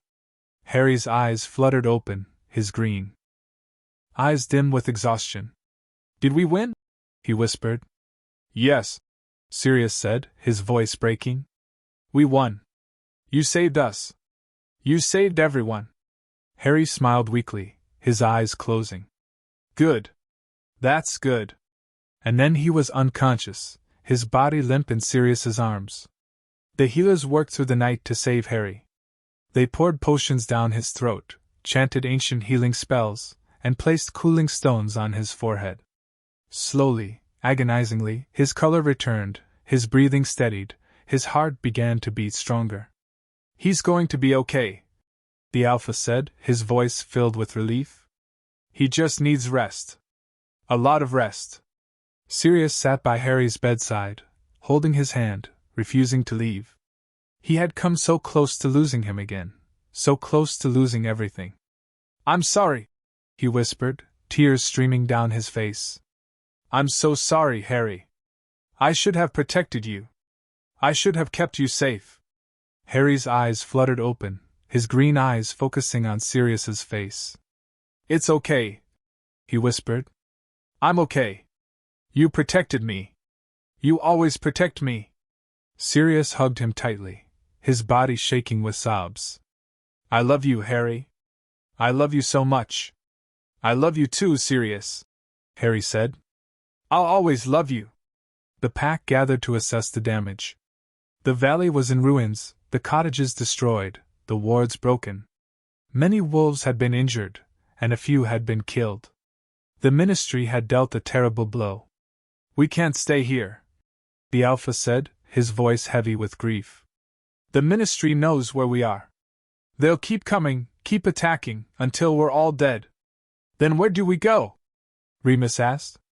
The Alpha was silent for a long moment. Then he said, "We go to the other packs. We unite, combine our strength, and fight together. It's the only way we can survive." Sirius nodded slowly. "I'll go with you. I'll fight with you." The Alpha looked at him, his ancient eyes filled with gratitude. "Thank you, Sirius. You are a true brother to the Moon clans." Sirius bowed his head. "I'm just protecting my family." The pack began to prepare for their journey. They gathered what little they had, said goodbye to their homes, and set out into the wilderness. It was a long, hard journey, but they were together, and together they were strong. Harry traveled with them, his body still weak but his spirit strong. He walked beside Sirius, his small hand in his godfather's, his green eyes bright with determination. "We're going to be okay," Harry said. "I know we are." Sirius looked at him, at the child who had been through so much, and still had hope. "Yes," he said. "We're going to be okay." The pack moved through the mountains, their howls echoing through the night. They were refugees, but they were also warriors. And they would not stop fighting until they had won. The war was far from over. But they were ready for it. End of Chapter 9. Chapter 10, Dumbledore Arrives. The journey to the northern packs took 3 weeks. 3 weeks of walking through snow and ice, 3 weeks of sleeping in caves and hollows, 3 weeks of watching for Ministry spies. The pack moved like ghosts through the Scottish wilderness, their senses sharp, their weapons ready. Harry walked beside Sirius, his small body still recovering from the battle. The healers had done their best, but he was still weak, still pale, still too thin. Sirius kept a close eye on him, ready to catch him if he stumbled. "I'm fine," Harry insisted, when Sirius tried to carry him. "I can walk." "I know you can," Sirius said. "But let me help you. You've been through a lot." Harry sighed but didn't argue. He leaned against Sirius, his small hand in his godfather's, and they walked together. The pack was quiet, their usual howls and songs replaced by a grim silence. They had lost their home, their community, their way of life. But they had not lost their hope. As long as Harry was with them, they believed they could win. The Alpha led them through the mountains, his ancient eyes fixed on the horizon. He had communicated with the northern packs, and they had agreed to take in the refugees. It was a small mercy, but it was something. "We're almost there," the Alpha announced one evening, as the sun set behind the mountains. "Another day's journey, and we'll be safe." The pack howled their relief, their voices echoing through the valley. Harry smiled, his green eyes bright with hope. "See?"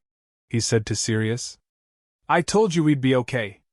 Sirius smiled back, but there was a knot of worry in his chest. He had learned not to trust in safety, not to believe that anything would ever be easy. The ministry was still out there, and they would not give up. But for now, they were alive. For now, they were together. And for now, that was enough.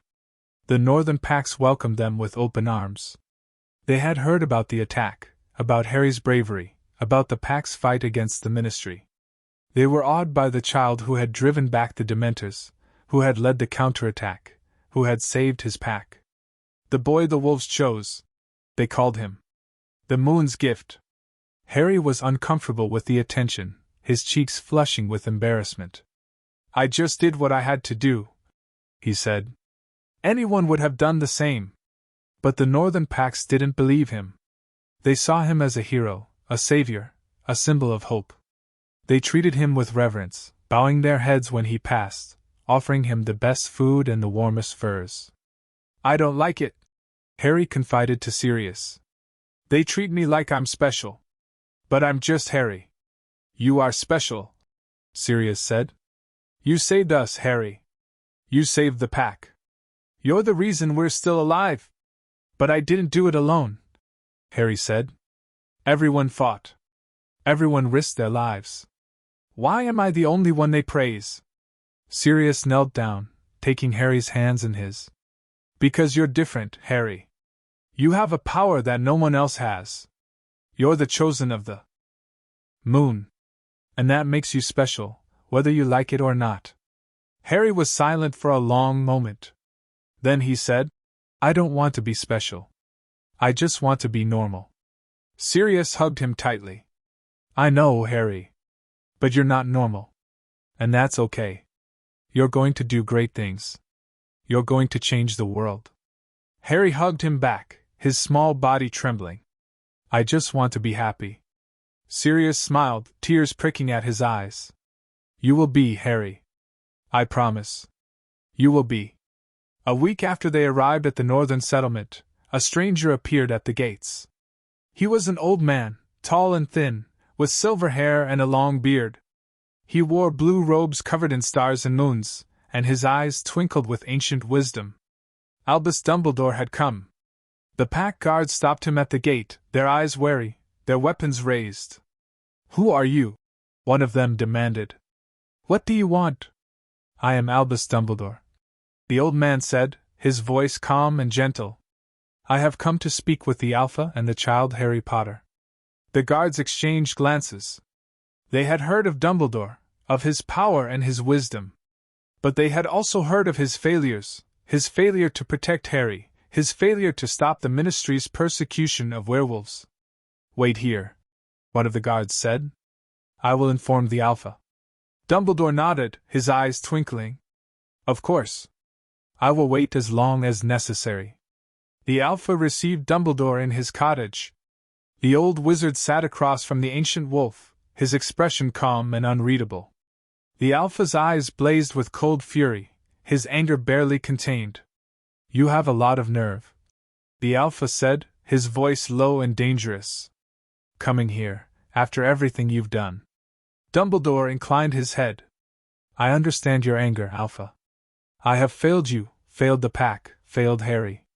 But I am here to make amends." "How?" the Alpha demanded. "How can you possibly make amends for leaving a child to be abused? For failing to protect him?" Dumbledore's expression flickered, the first sign of emotion he had shown. "I did not know," he said softly. "I knew the Dursleys were not ideal guardians, but I did not know the extent of their cruelty. I was assured, that Harry was safe." "You were told wrong," the Alpha said. "Harry was beaten, starved, and left to die in the cold. He was 3 years old, and he was dying when Remus found him. Your blood magic, your precious protection, almost killed him." Dumbledore's face went pale. "I did not know," he repeated. "If I had known, I would have." "You would have done what?" the Alpha interrupted. "You would have moved him to another safe house? Given him to another family? You would have continued to hide him from the world, to keep him ignorant of his true nature?" Dumbledore was silent for a long moment. Then he said, "I believed it was the only way to keep him safe. The blood magic failed," the Alpha said coldly. "The Dursleys failed. And Harry nearly died because of it. So do not come here with your apologies and your excuses. They mean nothing to me." Dumbledore bowed his head, his ancient face lined with grief. "I understand your anger, Alpha. And I do not ask for your forgiveness. I only ask for the chance to help." The Alpha was silent for a long moment. Then he said, "What kind of help?" "I can help protect Harry," Dumbledore said. "I can teach him, guide him, prepare him for the challenges he will face. I can use my influence to protect the pack from the Ministry's persecution. And I can make sure that Harry never suffers again." The Alpha's eyes narrowed. "And what do you want in return?" Dumbledore met his gaze, his eyes serious. "I want Harry to go to Hogwarts. I want him to be educated, to learn to control his magic, to prepare for his destiny." "His destiny?" the Alpha repeated. "What destiny?" Dumbledore was silent for a long moment.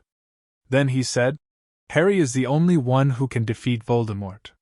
He is the chosen one, the child of prophecy.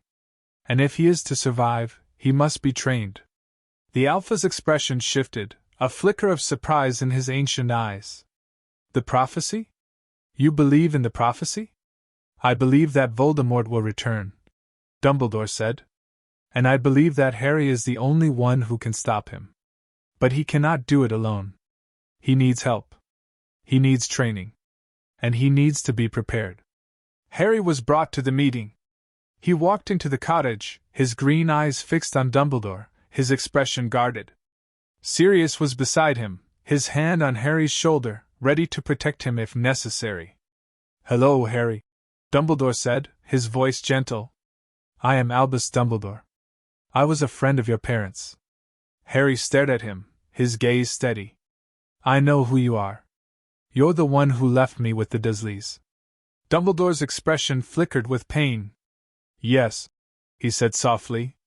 "And I am deeply sorry for that. I believed I was doing what was best for you. I was wrong." Harry was silent for a long moment. Then he said, "Why are you here?" Dumbledore took a deep breath. "I am here to help you, Harry. I want to teach you, to guide you, to prepare you for your destiny." "I don't have a destiny," Harry said. "I'm just Harry." Dumbledore smiled, a sad, wistful smile. "I used to think that too, when I was young. But I learned that sometimes, our destiny is not something we choose. It is something that chooses us." Harry frowned. "What do you mean?" "I mean that you have a great power within you, Harry," Dumbledore said. "A power that can save the world, or destroy it. And it is up to you to choose what kind of person you want to be." Harry was silent, his green eyes searching Dumbledore's face. Then he said, "I don't want to destroy anything.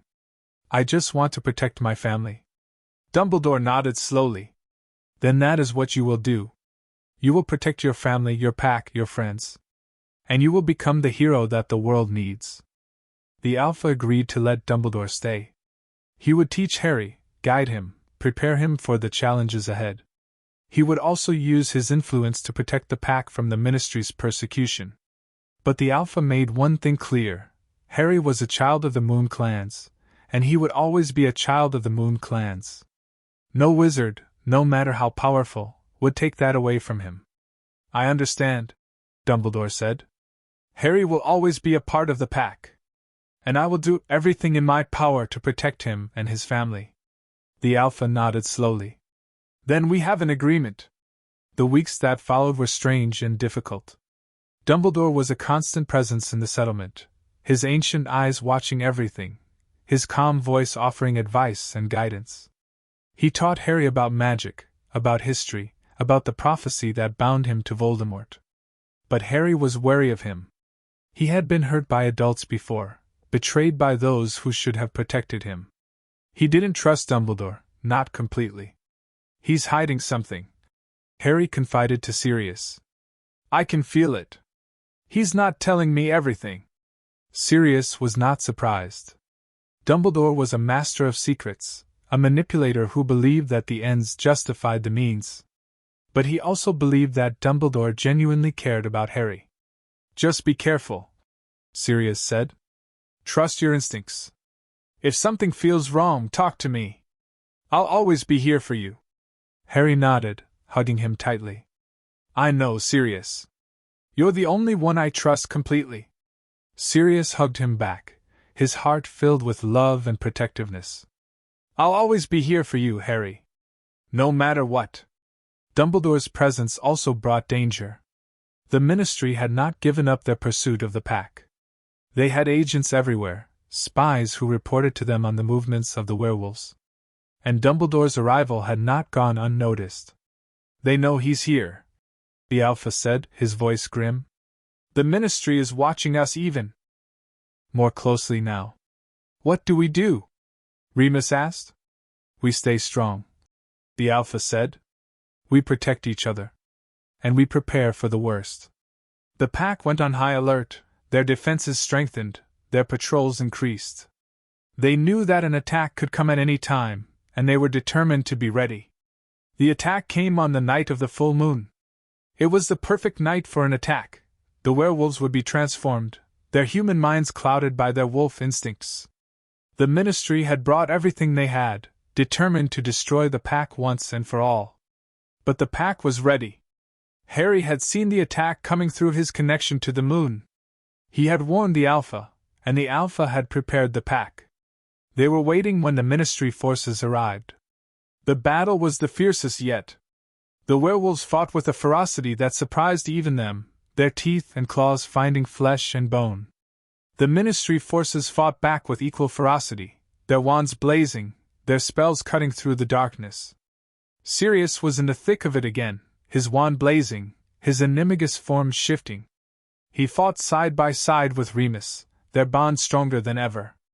But the Ministry forces kept coming, their numbers seemingly endless. And then Harry appeared. He was in wolf form, his silver fur blazing with power, his eyes glowing with ancient magic. He leaped into the center of the battle, his howl echoing across the valley, driving the Ministry forces back. The werewolves rallied around him, their spirits lifted by his presence.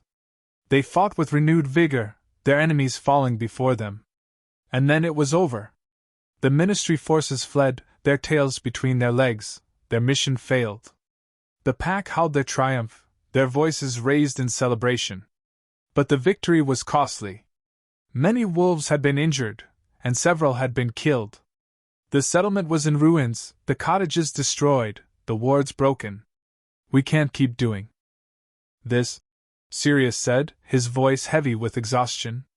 We can't keep losing people, keep losing our homes. We have to find another way. Remus agreed. We can't keep fighting like this. The Alpha nodded slowly. I know.